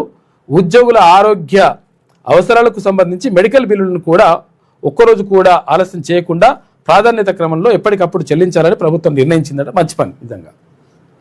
పాపం కొంతవరకు వాళ్ళకు రిటైర్డ్ ఉద్యోగులకు మంచి జరుగుతుంది. ఇక ఎగ్జిట్ పోల్స్ ఎక్కడ ఉన్నాయంటే ఇట్లా చూస్తేనే గిట్టున్నాడు, ఎగ్జిట్ పోల్స్ చూపించే ఇంత పెద్ద చూపిస్తుంది. ముగిసిన ఎన్నికల ప్రచారం అని చెప్పేసి ప్రక్రియ అని చెప్పేసి ఒక వార్త కనిపిస్తూ ఉంది. ఇది వెలుగులో ఉన్నటువంటి ప్రధాన కథనాలు. అయితే ఒకసారి విజయకాంత్ చూద్దాం. ఇక బెంగాల్లో బీజేపీ హవా. ఇక్కడ చూసుకుంటే ఇక్కడ బెంగాల్నేమో బీజేపీ హవా, తర్వాత పోల్ ఆఫ్ ఎగ్జిట్ పోల్స్ మమతతో నువ్వా నేనా అంటున్న చెప్పేసి కమలం అని చెప్పేసి ఒక వార్త కనిపిస్తూ ఉంది. పశ్చిమ బెంగాల్లో కొంతవరకు టఫ్ ఫైట్ ఉందంటే అందులో భారతీయ జనతా పార్టీకి ఎక్కువ అవకాశాలు ఉన్నాయి. ఇక్కడ తమిళనాడులో స్టాలిన్కి అవకాశాలు ఉన్నాయి. మళ్ళీ ఇక్కడ కేరళలో మాత్రం మళ్ళీ విజయం వచ్చే అవకాశం లేదని చెప్తా ఉన్నాయి. కాంగ్రెస్ పార్టీతో కూడినటువంటి కూటమి ప్రభుత్వం వచ్చే అవకాశం ఉందంట. ఇక్కడ అస్సాంలో భారతీయ జనతా పార్టీ, తర్వాత ఇక్కడ పుదుచ్చేరిలో కూడా భారతీయ జనతా పార్టీకే అవకాశాలు ఉన్నాయి.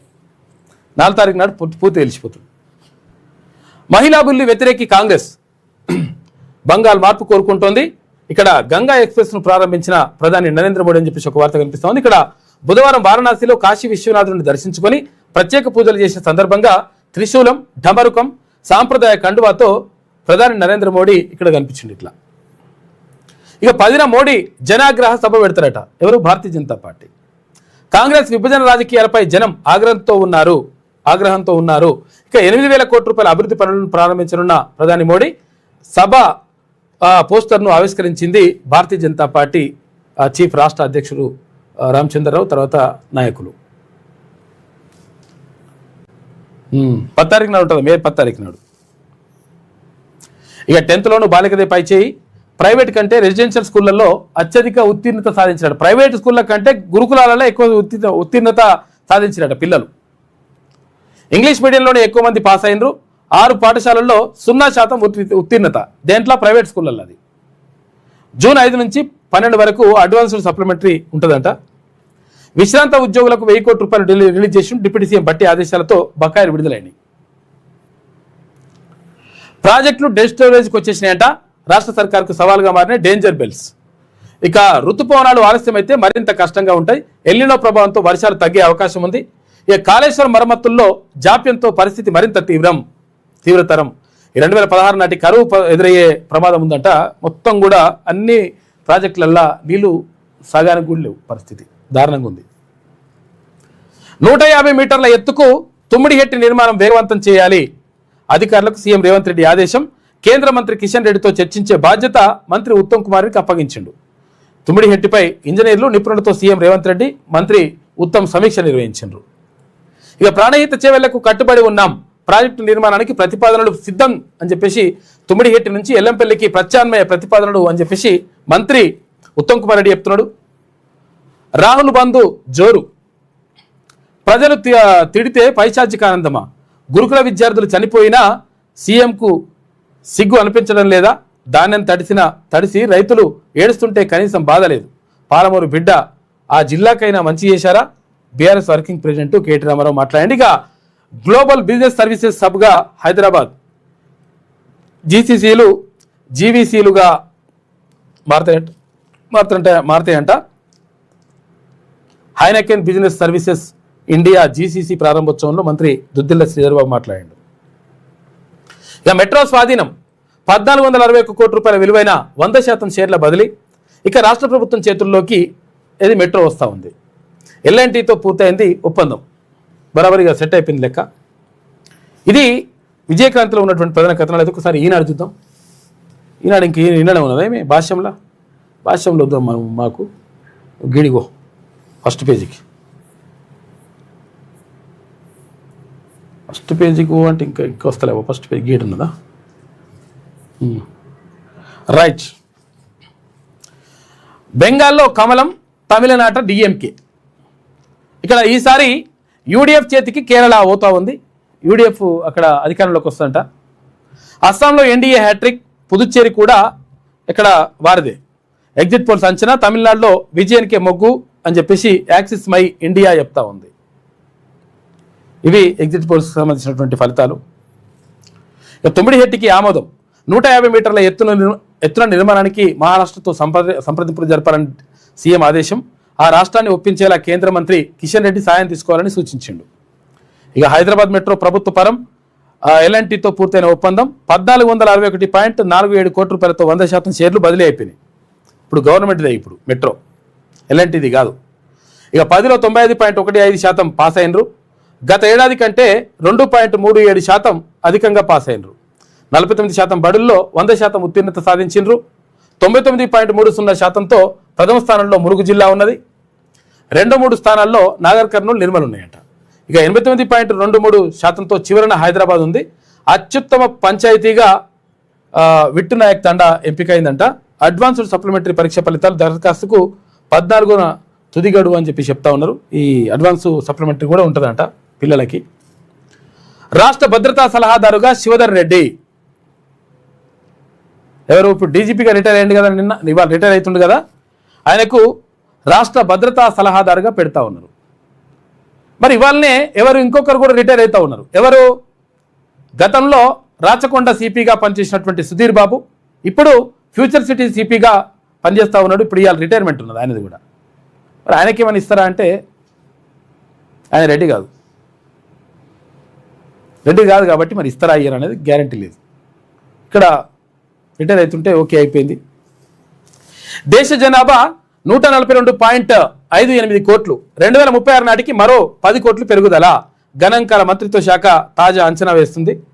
దిగ్బంధనం దీర్ఘకాలికం, ఇరాన్ను ఉక్కిరి బిక్కిరి చేసేలా అమెరికా వ్యూహం, అలా చేస్తే తీవ్ర స్థాయిలో విరుచుకుపడతామని చెప్పేసి టెహ్రాన్ చెప్తుంది. ఎవరికి వాడే మంచిగా నడుస్తూ ఉంది లెక్క, ఎంత యాడ్ ఉన్నట్టుంది. ఇది ఈనాడులో ఉన్నటువంటి ప్రధాన కథనాలు. అయితే ఒకసారి ఆంధ్రజ్యోతి చూద్దాం. ఈమె ఎన్నడే ఉన్నట్టుంది ఇవన్నీ. నెంబర్ వన్ ఈ నెంబర్ 1 సలగుండా.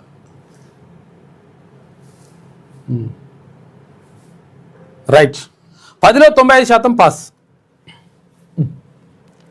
నిరుటి కంటే 2.37% అధికం ఉందంట. కోవిడ్ తర్వాత ఇదే అత్యధికం. 49% బడుల్లో 100% ఉత్తీర్ణత, 99.3% ఉత్తీర్ణతతో ముందంజలో ములుగు జిల్లా. ఇక్కడ 89.23% ఉత్తీర్ణతతోటి ఇక్కడ హైదరాబాద్ లాస్ట్లో ఉందట. 6 ప్రైవేటు పాఠశాలల్లో 0 ఫలితాలు వచ్చినాయి. ఇక జూన్ 5 నుంచి అడ్వాన్స్డ్ సప్లిమెంటరీ పరీక్షలు ఉంటాయట. బెంగాల్లో రికార్డు స్థాయిలో పోలింగ్ జరిగింది. 2వ దశలో 91.66% నమోదైంది. 4వసారి అధికారం మాది అని చెప్పి టీఎంసీ అంటుంటే దీదీని ఓడిస్తున్నామని బీజేపీ అంటున్నది.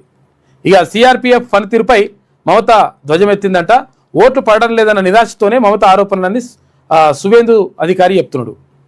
ఇక్కడ కొన్ని చోట్ల బీజేపీ సిపిఎం అభ్యర్థులు పేర్లపై టేప్ అతికించినట్లుగా ఫిర్యాదులు వచ్చినట్టు చూసుకో. ఇదో కథ.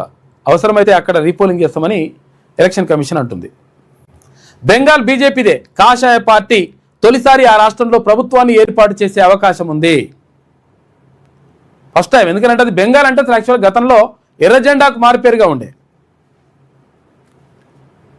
ఎర్ర జెండాకు మారుపేరుగా ఉన్నటువంటి బెంగాల్ ఆ తర్వాత ఇక్కడ మమతా బెనర్జీ చేతిలోకి వచ్చింది, తృణమూల్ కాంగ్రెస్ పార్టీ చేతిలోకి వచ్చింది. ఆ తర్వాత ఇప్పుడు మళ్ళా భారతీయ జనతా పార్టీకి మొట్టమొదటిసారిగా అక్కడ పాగా వేసేటువంటి అవకాశం ఉంది అని చెప్పేసి ఎగ్జిట్ పోల్స్ చెప్తున్నాయి. ఎగ్జిట్ పోల్స్లో పలు సర్వేల సంస్థల అంచనా. అస్సాంలో బీజేపీకి హ్యాట్రిక్ విజయం, తమిళనాడులో స్టాలిన్కి మళ్ళీ పట్టం కట్టే అవకాశం ఉందట. హంగ్ వస్తే కింగ్ మేకర్గా విజయ్ ఉంటాడు, ఎవరు హీరో. పుదుచ్చేరి మళ్ళీ ఎన్డీఏదే. కేరళ పగ్గాలు కాంగ్రెస్ సారథ్యంలోని యూడీఎఫ్కు దక్కే అవకాశం ఉందట. ఇక తుమ్మిడి హెట్టి ఎట్ ది రేట్ ఆఫ్ 150 మీటర్లు అని చెప్పేసి ఒక వార్త కనిపిస్తూ ఉంది. ఇక సర్కార్ మెట్రో సర్కార్ చేతిలోకి వచ్చేసింది. బెంగళూరులో వర్ష బీభత్సం, కూలిన బౌరింగ్ ఆసుపత్రి ప్రహరీ గోడ, ఫుట్పాత్ వ్యాపారులపై పడ్డ శిథిరాలు, పాపం 7 చనిపోయారు. క్షతగాత్రులకు కర్ణాటక ముఖ్యమంత్రి సిద్ధరామయ్య పరామర్శించిండట. పాపం మృతుల కుటుంబాలకు 5 లక్షల చొప్పున పరిహారం. ఈదురుగాలకు కూలిన చెట్లు, దెబ్బతిన్న పలు వాహనాలు. ఇది ఆంధ్రజ్యోతిలో ఉన్నటువంటి ప్రధాన కథనాలు. అయితే ఒకసారి మన పేపర్ చూద్దాం. శనార్థి తెలంగాణ. ఇక బెంగాల్లో హోరాహోరీ, తమిళనాట మళ్ళీ డిఎంకేదే. కేరళలో ఇవన్నీ కూడా ఇట్లా వస్తూ ఉన్నాయి ఫలితాలు. బీసీల గుప్పిటే ఓసీల గుప్పిటే, బీసీల గుప్పిటకు రావాల్సింది ఓసీల గుప్పిటే రియల్ ఎస్టేట్ ఉన్నది. వారి చేతుల్లోనే మెజార్టీ వ్యాపారాలు ఉన్నాయి. అన్ని జిల్లాల్లో ఇదే పరిస్థితి. ఎందుకంటే యాక్చువల్గా దారుణంగా ఉన్నది పరిస్థితి. మొత్తం ఫలానా వాళ్ళ ఓకే ఇట్లుంటున్నట్టు లెక్క. బీసీల చేతిలో అరకొర బిజినెస్లు, ఓసీ వ్యాపారవేత్తల వద్ద బిల్ల బంట్రోతులుగా బీసీలు. చాలా చోట్ల బీసీలకున్న కొద్దిపాటి భూముల్లోనూ వెంచర్లు వేసి ఓసీలు వ్యాపారం చేస్తున్నారు. ఓసీల జనాభా 15%, బీసీ జనాభా 56%. అంటే ప్రభుత్వం చెప్పిన లెక్కలు, లేకపోతే ఇంకా అంతకంటే తక్కువ ఉంటుంది వాళ్ళది, 11%. మొత్తం ఓసీ జనాభాలో రియల్టర్లు 0.8%, బీసీ రియల్టర్లు 0.3% నుంచి 0.6%. ఇది పరిస్థితి. విద్య, వైద్యం, ఆర్థిక రంగాలే కాదు, వ్యాపారం, రియల్ ఎస్టేట్ సెక్టార్లోనూ అగ్రవర్ణాలు పాతుకుపోయాయి. అర్ధ అంగబలంతో ఈ 2 రంగాలను ఓసీ వర్గాలు అనాదిగా శాసిస్తున్నాయి. ఇటీవల రాష్ట్ర ప్రభుత్వం విడుదల చేసిన సామాజిక, ఆర్థిక, విద్య, ఉపాధి, రాజకీయ, కుల సర్వే లెక్కలు చూస్తే విస్మయం కలుగుతుంది. తెలంగాణ గ్రామీణ జిల్లాల్లో రెడ్లు, ఇతర ఉన్నత కులాలు వ్యాపారం, రియల్ ఎస్టేట్ రంగాల్లో ఏ స్థాయిలో తిష్టవేశాయో సిపెక్ ద్వారా బహిర్గతమైంది. రాష్ట్రంలోని కీలకమైన అనేక జిల్లాల్లోని ఉన్నత కులాలకు చెందిన వారే రియల్టర్లుగా చెలామణి అవుతుండడం గమనార్హం. ఇక బీసీలు వ్యాపారం, రియల్ ఎస్టేట్ చేస్తున్నప్పటికీ అది రెడ్లు, ఇతర ఉన్నత కులాల బిజినెస్ల ముందు దిగదుడుపుగానే వ్యవహారంగానే మారింది. ఆయా ప్రాంతాల్లో అగ్రవర్ణాల రియల్టర్లు పెద్ద ఎత్తున వెంచర్లు వేసి వ్యాపారాలు చేస్తుండగా బీసీ బిడ్డలు మాత్రం చాలా చోట్ల వారి వద్దే బిల్ల బంట్రోతులు పనులు చేస్తుండడం గమనార్హం. ఇక జిల్లాల వారీగా ఓసీ వ్యాపారులు, రియల్టర్ల మధ్య వ్యత్యాసం చూసినప్పుడు ముక్కున వేలేసుకోవాల్సిందే. అనేక జిల్లాల్లో రియల్ ఎస్టేట్ రంగంలో రెడ్లు, ఓసీల ఆధిపత్యం కొట్టొచ్చినట్టు కనిపిస్తోంది. ఇట్లా పరిస్థితి ఇట్లుందంట. మొత్తం మీద రియల్ ఎస్టేట్ ఎవరి చేతి ఉందంటే వాళ్ళ చేతికి వెళ్ళిపోయింది. కొంతమంది ఏం చేస్తుంటారంటే, ఇప్పుడు వాడు ఆంధ్రప్రదేశ్ నుంచో ఇక్కడి నుంచో వచ్చినట్టు వాడు వచ్చేసి ఏమంటుండు, సెక్రటేరియట్కి వచ్చిండు. వాడు సెక్రటేరియట్కి వచ్చేసి సెక్రటేరియట్కి దేంట్లో వచ్చిండు, మళ్ళా యూనిఫామ్లా, పోలీస్ యూనిఫామ్లో వచ్చిండు. ఈ లంగా, ఈ వెస్ట్ ఫెలో వీడు యూనిఫామ్లో వచ్చేసి నేను రేవంత్ రెడ్డి గారి దగ్గర చేస్తా అని చెప్పేసి చేస్తే వాళ్ళ పోలీసులు పట్టుకుని వీడే సెక్రటేరియట్లో ఫేక్ పోలీస్ రీల్స్ చేస్తున్నాడు. వీడు ఏమని, తెలంగాణ సెక్రటేరియట్లో వివాదాస్పద రీల్స్ చేసిన ఫేక్ కానిస్టేబుల్ నిఖిల్పై కేసు నమోదైంది. పరారీలో ఉన్న నిఖిల్ కోసం పోలీసులు గాలింపు చేపట్టారు. పోలీస్ యూనిఫామ్లో సీఎం రేవంత్కు కలవాలంటే నాకు మెసేజ్ చేయండి అంటూ సెక్రటేరియట్లో నిఖిల్ రీల్స్ చేసిన విషయం తెలిసిందే. రీల్ వైరల్ అవ్వడంతో ప్రజాప్రతినిధులు ఉండే చోట నిర్లక్ష్యంగా వ్యవహరించిన భద్రతా సిబ్బందిపై ప్రజల నుంచి ఆగ్రహం వ్యక్తం అవడంతో ఉన్నతాధికారులు చర్యలు చేపట్టారు. కాగా ఆయనపై ఏపీలోనూ కేసులున్నాయట. వీనిపైన వీడు లంగ కొడుకు, ఇంకా వీడే. అందరికి నమస్తే. నేను రేవంత్ రెడ్డి సెక్యూరిటీ అంటే నా ఆఫీస్ దగ్గర ఉన్నా. ఎవరన్నా రేవంత్ రెడ్డిని కలవాలంటే నాకు మెసేజ్ చేయండి, లైక్ చేయండి, ఇంకొకరికి షేర్ చేయండి. చూసారు కదా, ఈ లంగా కొడుకు ఏంటంటే అసలు యాక్చువల్గా వీనికి సంబంధం లేదు, ఏం లేదు. చేసుకున్నది ఏది పోలీస్ డ్రెస్, వీడు ఫేక్ వీడు. అయితే విషయం ఏంటంటే, ఇట్లా చాలా మంది లంగాలో అసలు యాక్చువల్గా నిజంగా కమ్యూనికేషన్స్ ఉన్నోళ్ళు, మనం పని చేయగలుగుతాం, పని చేసే శక్తి ఉంటుంది, కానీ మనం చెప్పుకోం. కానీ ఇప్పుడు అసలు యాక్చువల్గా ఏమీ ఉండదు వీనికి, అసలు యాక్చువల్గా సంబంధమే ఉండదు.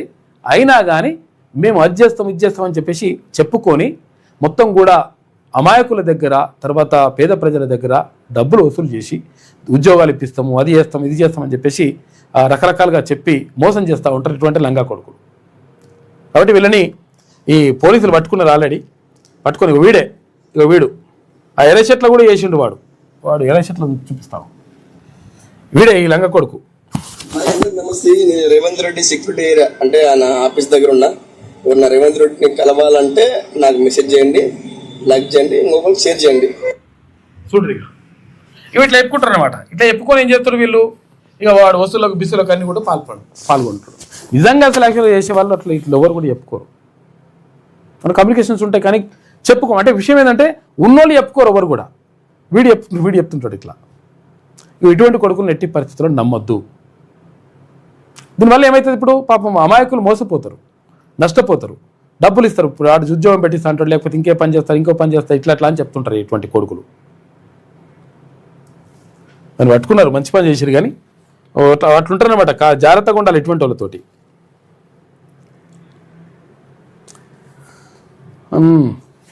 కవితతో ఏం కాదు, ఊదు కాలది పీరు లేవదని చెప్పేసి అంటున్నాడు కోమటిరెడ్డి రాజగోపాల్ రెడ్డి. డబ్బులున్నాయని పార్టీ పెట్టింది, పార్టీ అంటే పాండాబ పెట్టినట్టు కాదు. కవిత కేసీఆర్ని విమర్శిస్తే బాధేసింది, ఆమె తన తండ్రిని విమర్శించి మర్యాద పోగొట్టుకుంది. తండ్రికి విలువనివ్వని మనిషి తెలంగాణకు అమ్మ ఎలా అవుతుంది అని చెప్పేసి రాజగోపాల్ రెడ్డి అంటున్నాడు. ఉద్యమకారుడు బిడ్డగానే కవితకు గుర్తింపు, ఆమెకు వచ్చే ఎన్నికల్లో డిపాజిట్ కూడా రాదు. కాంగ్రెస్ ఎమ్మెల్యే రాజగోపాల్ రెడ్డి వ్యాఖ్యలు చేసిండు. ఆమెతోటి ఊదు కాలది పీరు లేవదట. పరిస్థితి అట్లున్నది. వాస్తవమే ఆయన చెప్పింది కూడా అని చాలామంది అంటున్నారు. ఇక రైతులు ఆందోళన చేస్తుంటే సిగ్గనిపించడం లేదా? ఎన్నికల ముందు రేవంత్ రెడ్డి దానవీర శూరకర్ణ, ఎన్నికల తర్వాత కుంభకర్ణ. ఈ దుర్మార్గు పాలనను మరో ఏడాది తట్టుకోవాలి. సంవత్సరం తర్వాత రేవంత్ రెడ్డి పేరు చెబితే కుక్క కూడా లేవదు అని చెప్పేసి బీఆర్ఎస్ వర్కింగ్ ప్రెసిడెంట్ కేటీఆర్ అంటుండు. కుక్క కూడా లేవదంటే మీరు వస్తే కుక్కలు వేస్తానట. ఇట్లా ఏదన్నట్టు దానికి అర్థం. 10 ఫలితాల్లో బాలికలదే పైచేయి. మొత్తంగా 95.15% ఉత్తీర్ణత, బాలికలు 96.26%, బాలురు 94.07% అయ్యారట. 10వ తరగతిలో 95% మంది పాస్ అయ్యారట పిల్లలు. నేను ఎక్కడికి పోను, ఏడు ఉంటాడట, కేసీఆర్ దగ్గరనే ఉంటాడట. కేసీఆర్ వెంటే ఉంటా అంటున్నాడు. ఎవరు? పాలమ్మినా పూలమ్మినా ఇంకేం చేసిండు? పాలమల్లారెడ్డి, పూలమల్లారెడ్డి కాలేజీలు కట్టిన బీఆర్ఎస్తోనే కొనసాగుతా, మోడీని మర్యాదపూర్వకంగా కలిసిన అంటుండు. ఆయన మన దేశానికి ప్రధాని, మోడీని కలిస్తే తప్పేంటి? అంత మాత్రానికే బీజేపీలో చేరినట్ల, నాపై తప్పుడు ప్రచారం సరికాదని చెప్పేసి మాజీ మంత్రి చామకూర మల్లారెడ్డి అంటున్నాడు. పాలమ్మిన పూలమ్మిన కాలేజీలు పెట్టిన ఇట్లా అంటాడు. విషయం ఏంటంటే వాళ్ళు అందరం కలుస్తుంటారు. ఇప్పుడు విషయం ఏంటంటే పేదోడికి నువ్వు పాటు మారినవా, ఆయన కలిసి వచ్చినావా, అట్టట్లా కలుస్తావా అని చెప్పేసి పెద్ద పంచాయతీ లొల్లి అంగిలు చింపుకుంటారు. వాళ్ళన్నీ అందరూ కలుస్తుంటారు. వాళ్ళ పని వాళ్ళు చేసుకుని పోతుంటారు. అణు కార్యక్రమాలు చేయొద్దు, ఇరాన్ తమకు స్పష్టమైన హామీ ఇవ్వాలి, లేకపోతే ఇంకా కఠినంగా వ్యవహరిస్తామని అమెరికా అధ్యక్షుడు డొనాల్డ్ ట్రంప్ అంటున్నాడు. ఇక లాభాల బాటలో స్టాక్ మార్కెట్ పోయినాయంట. సెన్సెక్స్ 609, నిఫ్టీ 181 పాయింట్లు ప్రాఫిట్ పొందినాయి. దేశీయ మార్కెట్ల ప్రభావితం చేసినట్టు అంతర్జాతీయ పరిణామాలని చెప్పేసి ఒక వార్త కనిపిస్తూ ఉంది. ఇక ఇది వరంగల్లో టీఆర్పీ కార్యాలయం ప్రారంభించిండు తీన్మన్ మల్లన్న. హైదరాబాద్లో రాష్ట్ర కార్యాలయం త్వరలో ప్రారంభం. వరంగల్ నుంచే పార్టీ విస్తరణకు శ్రీకారం, మహనీయుల ఆశయాలు సాధనకు కట్టుబాటు అని చెప్పేసి ఒక వార్త కనిపిస్తూ ఉంది. వరంగల్ జిల్లా కేంద్రంలో తెలంగాణ రాజ్యాధికార పార్టీ ప్రాంతీయ కార్యాలయాన్ని ఘనంగా ప్రారంభించారు. ఈ కార్యక్రమానికి పార్టీ అధినేత, శాసనమండలి సభ్యుడు తీన్మన్ మల్లన్న ముఖ్య అతిథిగా హాజరయ్యారు. ఉమ్మడి వరంగల్ జిల్లాకు చెందిన పెద్ద సంఖ్యలో కార్యకర్తలు, నాయకులు పాల్గొని కార్యక్రమాన్ని విజయవంతం చేశారు. ఈ సందర్భంగా తీన్మన్ మల్లన్న మాట్లాడుతూ అతి త్వరలోనే హైదరాబాద్లో అసెంబ్లీ సమీపంలో పార్టీ రాష్ట్ర కార్యాలయాన్ని ప్రారంభించనున్నట్టు తెలిపారు. రాష్ట్ర వ్యాప్తంగా అన్ని జిల్లాల్లో ప్రాంతీయ కార్యాలయాలను స్థాపించేందుకు ప్రణాళికలు సిద్ధంగా ఉన్నాయని వెల్లడించారు. రాష్ట్ర వ్యాప్తంగా కార్యాలయాల ప్రారంభంలో భాగంగా మొదటగా వరంగల్ జిల్లాలో కార్యాలయాన్ని ప్రారంభించడం ఆనందంగా ఉందని అన్నారు. అయితే కార్యకర్తల సమక్షంలో కార్యాలయం ప్రారంభించడం ప్రత్యేకంగా భావిస్తున్నట్టు చెప్పారు. రాబోయే రోజుల్లో తెలంగాణ రాజ్యాధికార పార్టీ అధికారంలోకి రావడం ఖాయమని ఆయన ధీమా వ్యక్తం చేశారు. బీసీల హక్కుల కోసం నిరంతరం పోరాడతామని, అందరూ ఐక్యంగా ముందుకు రావాలని పిలుపునిచ్చారు. ప్రజల సమస్యలపై ఇతర పార్టీల కంటే ఎక్కువగా స్పందిస్తున్నామన్నారు. తనను కాంగ్రెస్ పార్టీ నుంచి సస్పెండ్ చేయగానే తమ దగ్గరికి వస్తారని కొందరు భావించారని, కానీ తాను నిజాయితీతో ప్రజల కోసం పనిచేయాలని, పార్టీని ప్రారంభించాలని తీన్మన్ మల్లన్న స్పష్టం చేశారు. వ్యక్తిగత ప్రయోజనాల కంటే ప్రజల సేవే ముఖ్యమన్నారు. ఇక్కడ ఉమ్మడి వరంగల్ జిల్లా వ్యాప్తంగా పార్టీ బలంగా ఎదగడంలో అశోక్ ముదిరాజు, ఇటు రజనీ కుమార్ యాదవ్ వంటి నాయకులు కృషి కీలకమని మల్లన్న అభిప్రాయపడ్డారు. రాష్ట్రంలోని ప్రతి జిల్లాలో పార్టీ శక్తివంతంగా మారుతోందని తెలిపారు. కాళోజీ, సర్వాయి పాపన్న వంటి మహనీయుల ఆశయాలను అమలు చేయడం తమ లక్ష్యమని మల్లన్న పేర్కొన్నారు. వారి ఆలోచనల దిశగా ప్రజల కోసం పనిచేస్తామని అన్నారు. పార్టీ రాష్ట్ర వర్కింగ్ ప్రెసిడెంట్ రజనీ కుమార్ యాదవ్ మాట్లాడుతూ వరంగల్లో ప్రాంతీయ కార్యాలయం ప్రారంభించడం ఆనందదాయకమన్నారు. ఇక్కడ కార్యాలయ ఏర్పాటులో కార్యకర్తల శ్రమ కీలకమని ప్రశంసించారు. వరంగల్లో ప్రారంభించిన ఈ కార్యాలయం ఉమ్మడి వరంగల్ జిల్లా కార్యకర్తలందరికీ ఉపయోగపడుతుందని తెలిపారు. జిల్లా లేదా నగరానికి వచ్చే ప్రతి కార్యకర్త కార్యాలయాన్ని వినియోగించుకోవాలని సూచించారు. పార్టీ విస్తరణకు మరిన్ని కార్యక్రమాలు చేపట్టనున్నట్లు నాయకులు తెలిపారు. ప్రజల సమస్యలపై పోరాటాన్ని మరింత ఉధృతం చేస్తామని స్పష్టం చేశారు. ఈ కార్యక్రమంలో తెలంగాణ రాజ్యాధికార పార్టీ కార్యకర్తలు, నాయకులు తదితరులందరూ కూడా పాల్గొన్నారు. వరంగల్లో కార్యాలయం నిన్న భారీగా ప్రారంభించిండు తీర్మన్ మల్లన్న, తర్వాత రజనీ కుమార్ అన్న, తర్వాత ఇటు అశోక్ ముద్రాజీ అందరూ కూడా పాల్గొన్నారు. విషయం ఏంటంటే అన్ని జిల్లాల్లో కూడా పార్టీలో భారీగా చేరికల పరంపర కూడా కొనసాగుతూ ఉంది. ఇక బెంగళూరులో వర్ష బీభత్సం పాపం కుప్ప కూలిపోయినట, దారుణంగా పాపం 7 చనిపోయారు. నేను ఎక్కడికి పోను అని చెప్పేసి మల్లారెడ్డి అంటుండు, చామకూర మల్లారెడ్డి. బెంగాల్లో హోరాహోరీ ఉందంట. ఇక ఓసీల గుప్పిట్లో రియల్ ఎస్టేట్ ఉన్నది. గ్రామ పంచాయతీ అధికారులకు తీపి కబురు. ప్రమోషన్లకు రాష్ట్ర సర్కార్ గ్రీన్ సిగ్నల్ ఇచ్చింది. జూనియర్ అసిస్టెంట్లు జీపీఓల పదోన్నతులకు ఓకే అయిపోయిందట. ఇక 60:40 నిష్పత్తిలో పదోన్నతులు కల్పించాలని నిర్ణయం. ఇక జిల్లా స్థాయిలో రొటేషన్ విధానం అమలు చేస్తారట.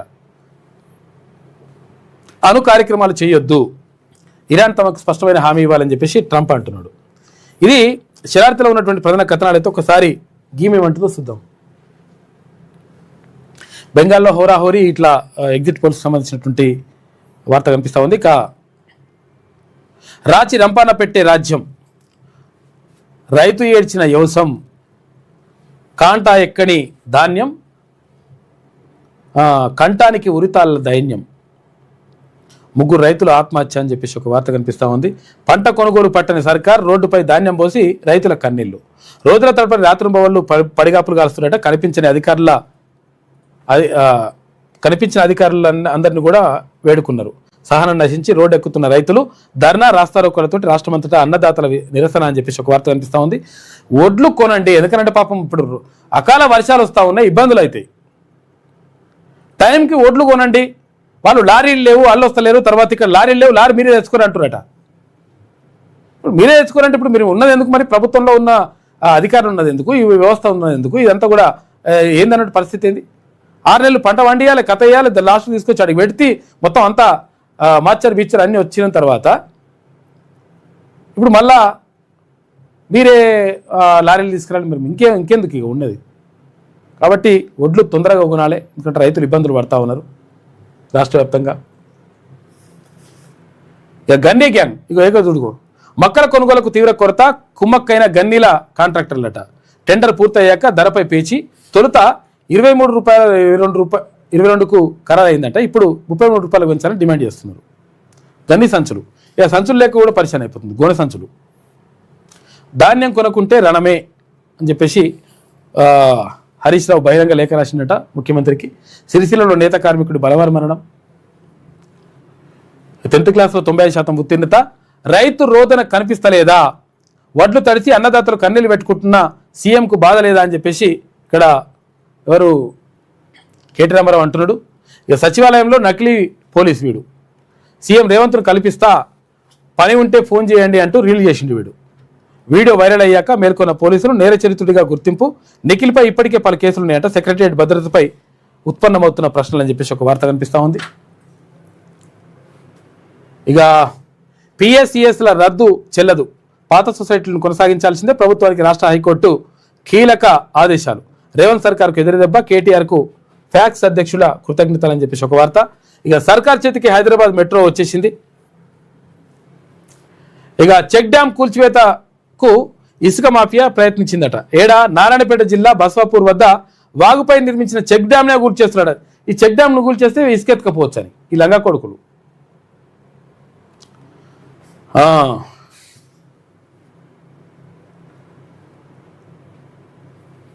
మోయతుమ్మదపై మారీచులు, ఒక్క వాగుపైనే 19 ఇసుక రీచులు పెట్టిరట. చూసుకో ఇక ఎక్కడికక్కడ. ఇది ఇక నాగర్ కర్నూలు మార్కెట్ వద్ద మార్కెట్ యార్డ్లో అకాల వర్షానికి మొక్కలు నీళ్ల పాలవడంతో కన్నీరు పెట్టుకుంటున్నారు పాపం రైతు. దారుణం. కాబట్టి రైతులను ఎట్టి పరిస్థితుల్లో ఇబ్బంది పెట్టొద్దు. ప్రభుత్వం దీనిపైన దృష్టి పెట్టాలి. ఆ ఒడ్ల కొనుగోలు కానీ ధాన్యం కొనుగోలు ఏదున్నా కానీ 100% సకాలంలో కొనాల్సినటువంటి బాధ్యత ప్రభుత్వం పైన ఉన్నది. ఇక ఎగ్జిట్ పోల్స్ ఫలితాలు అయితే వచ్చినాయి.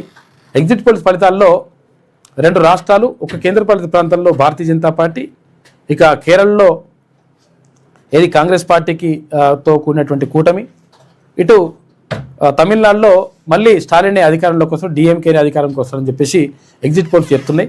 కాకపోతే ఏంటంటే 4వ తారీఖు నాడు రిజల్ట్లో పూర్తిగా క్లారిటీ వచ్చేస్తుంది. ఇవాళ ఎస్ఎస్సి ఎగ్జామ్స్ ఫలితాలు వచ్చినాయి.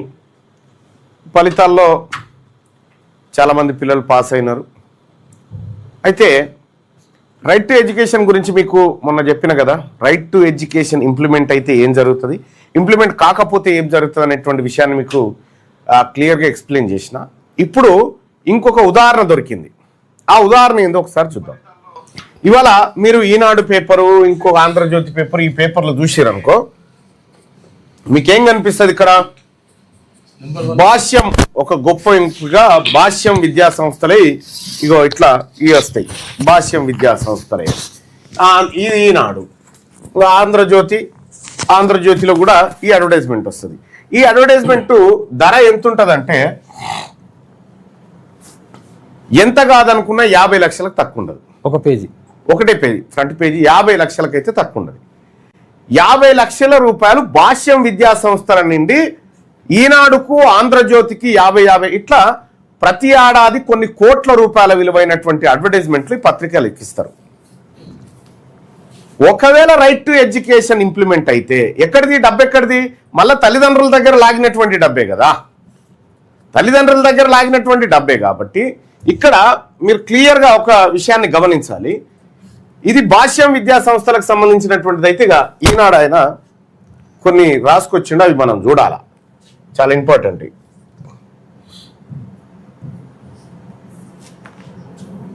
ఇక్కడ చూడండి, ఇక ఏం రాసుకొచ్చిండి ఈనాడు ఆయన 10 ఫలితాల్లో చరిత్ర సృష్టించిన నారాయణ.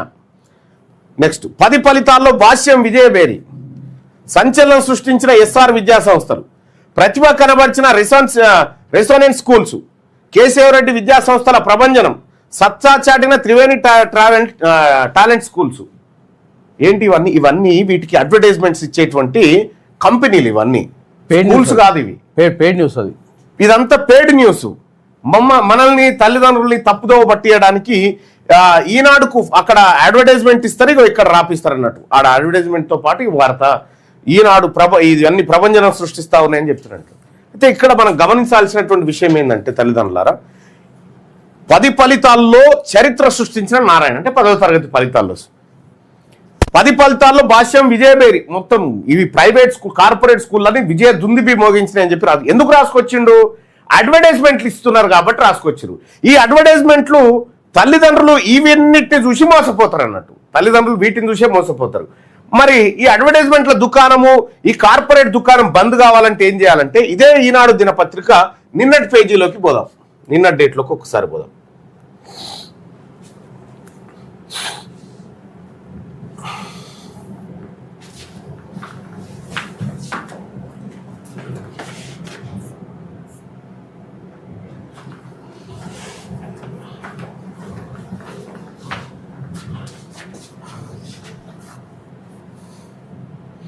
ఇదే ఈనాడు దినపత్రిక నిన్నటి పేజీలోకి పోతే మనకు లెక్క క్లియర్గా అర్థమవుతుంది ఏందనేది.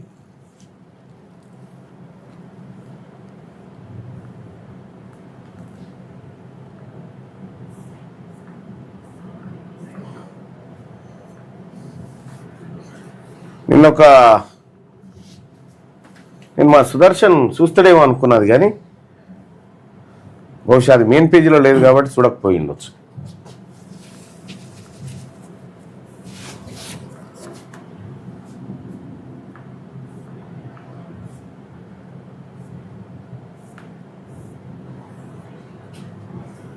ఇక ఆర్టీఈ కింద స్థానిక పాఠశాలలో విద్యార్థులకు ప్రవేశాలు కల్పించాల్సిందే. ఎవరికైనా అర్థమయ్యేటట్టుందా? ఇది చూడ్రి, లోపల ఎక్కడో చిన్నగా గిత్తత ఆర్టీఈ కింద స్థానిక పాఠశాలలో విద్యార్థులకు ప్రవేశాలు కల్పించాల్సిందే. ఈ ఆర్టీఈ అంటే ఏందో తీయని అనుకుంటారు. Right to education act. ఇది రైట్ టు ఎడ్యుకేషన్ యాక్ట్ కి సంబంధించినటువంటి వార్త. ఇగో ఏం చెప్పింది? విద్యార్థులకు ప్రవేశాలు కల్పించాల్సిందే, ప్రైవేట్ స్కూళ్లలో 25% సీట్లు ఫ్రీగా పేదలకు ఇవ్వాల్సిందే అని సుప్రీంకోర్టు చెప్పినటువంటి వార్త ఇక్కడ కింద మెయిన్ పేజీలో ఫస్ట్ వార్త రావాలి. రావాలి. దీన్ని ఒకవేళ ఇది ఇంప్లిమెంట్ అయితే, ఇదే కనుక ఇంప్లిమెంట్ అయితే ఇలా భాష్యం ఆయన ఈయనకు అడ్వర్టైజ్మెంట్స్ ఇవ్వడన్నట్టుగా. ఇలా భాష్యం ఆయన ఈయనకు అడ్వర్టైజ్మెంట్ ఇవ్వలేడుగా. ఎందుకు? ఒకవేళ అది ఇంప్లిమెంట్ అయితే వ్యాపారం చేయడానికి లేదు. వీడు వ్యాపారం చేయకపోతే తల్లిదండ్రుల రక్తం తాగే పని ఉండదు. ఫ్రీగా పేద వర్గాల తల్లిదండ్రులకు విద్య అందుతుంది. ఇదే వార్తను, ఫ్రీ ఎడ్యుకేషన్ వార్తను ఈనాడు దినపత్రిక కానీ, ఆంధ్రజ్యోతి కానీ, ఇంకే పత్రిక కానీ, ఏ పత్రిక రాయలే. ఒక్క ఈనాడులో గిత్తత కనిపించింది. మిగతా ఏ పత్రిక కూడా ఫ్రీ ఎడ్యుకేషన్ వార్తను కవర్ చేయలేదు. సుప్రీంకోర్టు తీర్పును అంటే మనం అర్థం చేసుకోవచ్చు, ఈ పత్రికలకు ఈ వర్గాల పట్ల, ఈ వర్గాలకు ఫ్రీగా ఎడ్యుకేషన్ అందకూడదు అనేటువంటి తత్వం ఉంది. కాబట్టే ఇగో ఈ అడ్వర్టైజ్మెంట్లు ఆగిపోతాయి. కాబట్టే వాళ్ళ వ్యాపారం కోసం మన విద్యను పనంగా పెట్టిరు, మన పేద వర్గాల ప్రయోజనాలను పనంగా పెట్టినాయి ఈ పత్రికలన్నీ. మొత్తం ఇదే దందా. నేను అందుకోసమే చెప్తా ఉన్నా తల్లిదండ్రులారా, ఈ పత్రికలు లేకపోతే వీటిని చదివినన్ని రోజులు జరిగేది ఏంటంటే మనకు వేరే ఆలోచనే, ఈ పత్రికల ఆలోచనే, కార్పొరేట్ ఆలోచన వస్తుంది. కానీ మనకు హక్కుగా వచ్చినటువంటి భారత పార్లమెంట్ చేసినటువంటి చట్టం right to education act implement అయితే ఇలా దుకాణాలన్నీ బంద్ అవుతాయి. అప్పుడు ఇలా దుకాణాలు బంద్ అయినప్పుడే మన జీవితాలు బాగుపడతాయి. ఈ దుకాణాలు బంద్ అయినప్పుడే మన జీవితాలు బాగుపడతాయి. మీరు చూడరు, నిన్నటి ఆంధ్రజ్యోతి చూడుర్రి, వెలుగు చూడుర్రి, ఇంకో పత్రిక చూడుర్రి, ఎక్కడైనా రైట్ టు ఎడ్యుకేషన్ గురించి మొన్న సుప్రీంకోర్టు ఇచ్చిన తీర్పు గురించి చర్చ ఉందేమో చూడుర్రి. ఫస్ట్ పేజీలో ఒక్క ఏడలేదు, పేపర్లో కూడా లేదు వార్త, ఏ పేపర్లో కూడా లేదు. నేను సుదర్శన్ అయితే మొత్తం చూసిందిగా, ఇప్పుడు ఆయన చెప్తా ఉన్నాడు. ఏ పేపర్లో వార్త లేదు. ఇగో ఇక్కడే ఉంది అసలైనటువంటి కథ. మనం తెలంగాణ రాజ్యాధికార పార్టీ క్లియర్ గా రైట్ టు ఎడ్యుకేషన్ అమలు చేయాలని చెప్పి ఇందిరా పార్క్ కాడ ధర్నా చేసినాం. మీరు గమనించు, ఇందిరా పార్క్ ధర్నా వార్తను కూడా ఏ పత్రికలో రాకుండా చాలా చాకచక్యంగా, ఇందిరా పార్క్ వార్త కూడా ఏ ఛానల్లో రాకుండా చాలా చాకచక్యంగా, ఇవాళ ప్రైవేట్ కార్పొరేట్ విద్యా సంస్థల వార్తలు మాత్రం శ్రీ చైతన్య, నారాయణ, ప్రభంజనం ఇక చూసిరుగా. ఇక సంచలనం సృష్టించిన ఎస్ఆర్ విద్యా సంస్థలు, ప్రతిభ కనబరిచిన రెసోనెన్స్, కేశవరెడ్డి విద్యా సంస్థల ప్రభంజనం, 10 ఫలితాల్లో భాష్యం, విజయబేరి చూసిరు కదా. ఎక్కడైతే పేదవానికి విద్య అందాలో ఆ వార్తను రాకుండా ఈ పత్రికలు చాలా జాగ్రత్తగా ఈ ప్రజలకు రైట్ టు ఎడ్యుకేషన్ గురించి తెలవకుండా అడ్డుకుంటున్నాయి. ఇక్కడ ఏడాదికి 90,000 కోట్ల రూపాయల విద్యా వ్యాపారం చేస్తా ఉన్నారు. అందులో 72% రాజకీయ నాయకులదే. ఈ రాజకీయ నాయకులు ఈ మీడియాని కంట్రోల్ చేసి పేద వర్గాలకు రైట్ టు ఎడ్యుకేషన్ యాక్ట్ ఒకటి ఉందని అసలు తెలియకుండానే దాచిపెట్టిరు. 2009లో వస్తే ఇప్పటి వరకు తెలియకుండా ఆఫ్ చేసిరు దీన్ని. మరి తల్లిదండ్రులారా నేను అడుగుతా ఉన్నా, మన పిల్లలకు ఫ్రీగా కార్పొరేట్ లో ఫ్రీ ఎడ్యుకేషన్ కావాలన్నా వద్దా? దీంట్లో చాలా మంది బడ్జెట్ కి సంబంధించినటువంటి బడ్జెట్ స్కూల్స్ ఉంటాయి కొన్ని, వాళ్ళకు ఈడ ఎవరి దుకాణం బంద్ అవుతుందంటే, ఒక చిన్న స్కూల్ ఉందనుకో, చిన్న స్కూల్ ఇది, ఒకటి కార్పొరేట్ స్కూల్. మీరు బాగా గమనించారు, చిన్న స్కూల్ వాళ్ళకు కూడా ఎంత మంచి, చిన్న స్కూల్ బడ్జెట్ స్కూళ్లకు ఎంత మంచి లాభం జరుగుతుందో చూడండి. ఏది రైట్ టు ఎడ్యుకేషన్ ఇంప్లిమెంట్ అయితే. ఇక్కడ కార్పొరేట్ స్కూల్స్ ఉన్నాయి కదా, ఈ కార్పొరేట్ స్కూళ్ళల్లో 1వ తరగతికి 1,00,000 రూపాయలు ఉన్నాయి అనుకో, 1,00,000 రూపాయలు ఉందనుకో 1వ తరగతికి. ఓకే, ఇక్కడ చిన్న స్కూళ్ళల్లో ఇది 20,000 ఉందనుకో. ఈ రైట్ టు ఎడ్యుకేషన్ వస్తే ఏం జరుగుతుందంటే, ఇది వస్తే ఏం జరుగుతుందంటే వీళ్ళే ఒక దగ్గర వేసి ఒక రేట్ ఫిక్స్ చేస్తారు. లేదు ఇది 30,000 దాటకూడదని పెట్టిరనుకో, 30,000 దాటకూడదని పెట్టిరనుకో 1వ తరగతికి. అప్పుడు ఏమైతుంది, ఈయనకి 70,000 లాస్. 70,000 లాస్ వచ్చిన తర్వాత వాడు అడ్వర్టైజ్మెంట్స్ ఇయ్యాడు కదా, ఇక ఈ దుకాణం తెరవాడు కదా. ఏది ఫీ రెగ్యులేషన్ కమిటీ ఒకటి వేస్తే వాళ్ళు దీన్ని 30,000కి తెచ్చిరనుకో 1వ తరగతి, వీడు 70,000 లాస్ అవుతాడు. వీళ్ళకేమవుతుంది, +10,000 పెరుగుతుంది, +10,000 పెరుగుతుంది. రెండో విషయం ఏంటంటే, ఈ 1వ తరగతి నుంచి 1వ తరగతి పిల్లలకు 30,000 ఉంది కదా, అప్పుడు ఏం చేస్తుంది అంటే రైట్ టు ఎడ్యుకేషన్ యాక్ట్ ప్రకారం కేంద్ర ప్రభుత్వం, కేంద్రం రాష్ట్రం ఏం చేస్తుందంటే, ఈ 25% సీట్లు ఉన్నాయి కదా, 25% ఫ్రీ సీట్లు ఇవ్వాలి కదా. మరి ఈ ఫ్రీ సీట్లు ఇస్తే ఈ స్కూల్ ఎట్లా నడవాలని చాలా మందికి అనిపిస్తుంది. ఈ 25% ఫ్రీ కాదు, వీళ్ళ పైసలు కేంద్ర రాష్ట్ర ప్రభుత్వాలు కడతాయి అన్నట్టు. కేంద్ర ప్రభుత్వం 60%, రాష్ట్ర ప్రభుత్వం 40% భరించాలి. ఈ పేద వర్గాలకు ప్రైవేట్ స్కూళ్ళలో ఫ్రీ ఎడ్యుకేషన్ కోసం ఇంత కేటాయించాలా? ఇది కేంద్ర రాష్ట్ర ప్రభుత్వాలే కడితే 25% మందికి. సో ఇక్కడ బడ్జెట్ స్కూళ్ళకి, చిన్న స్కూళ్ళకి లాభం జరుగుతుంది. ఈ దోపిడి ముఠ ఆగిపోతుంది. ఇది ఆగిపోతుంది. ఈ ముఠ ఆగకుండా ఉండాలనేదే ఈ మీడియా తాపత్రయం. ఈ ముఠ, ఈ శ్రీ చైతన్య, నారాయణ, భాష్యము, ఈ కేశవరెడ్డి, లేకపోతే SRDC, ఈ ముఠ అంతా ఏం ముఠ అంటే ఇది దోపిడి వర్గాల ముఠ.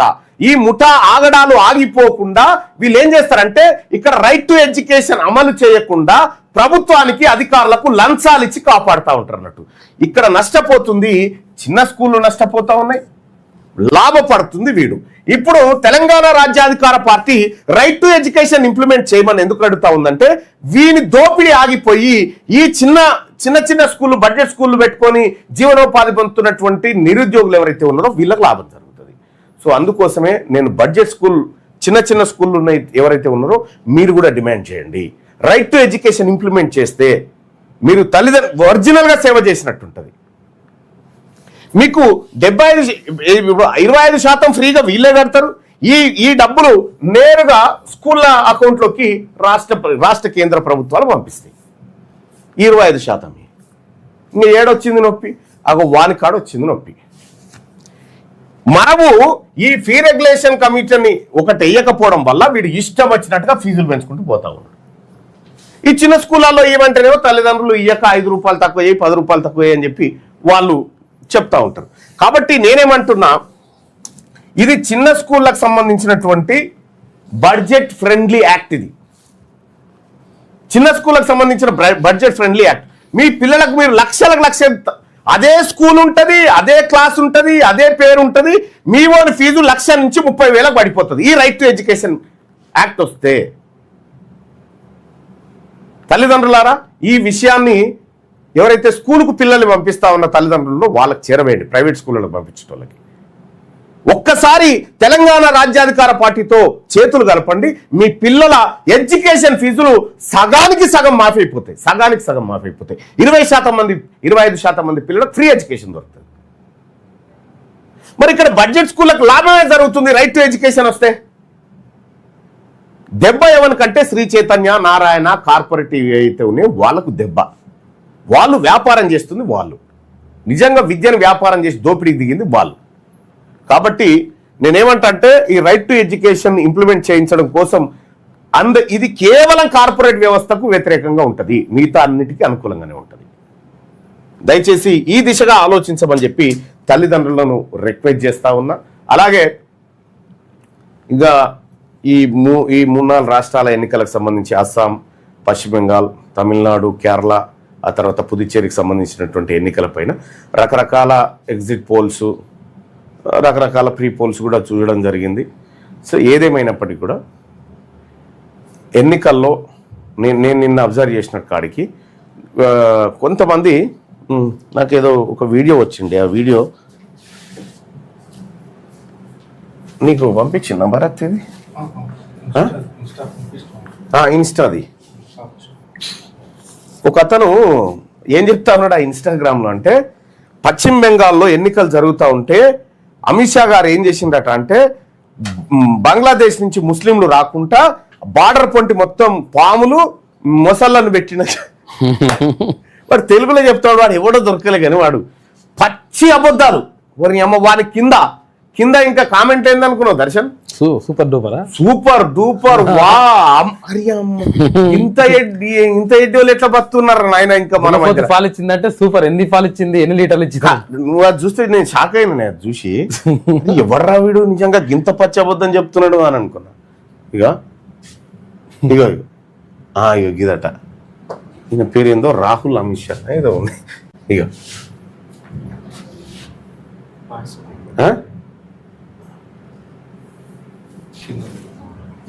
అమిత్ షాకి ధమ్కేస్తారు.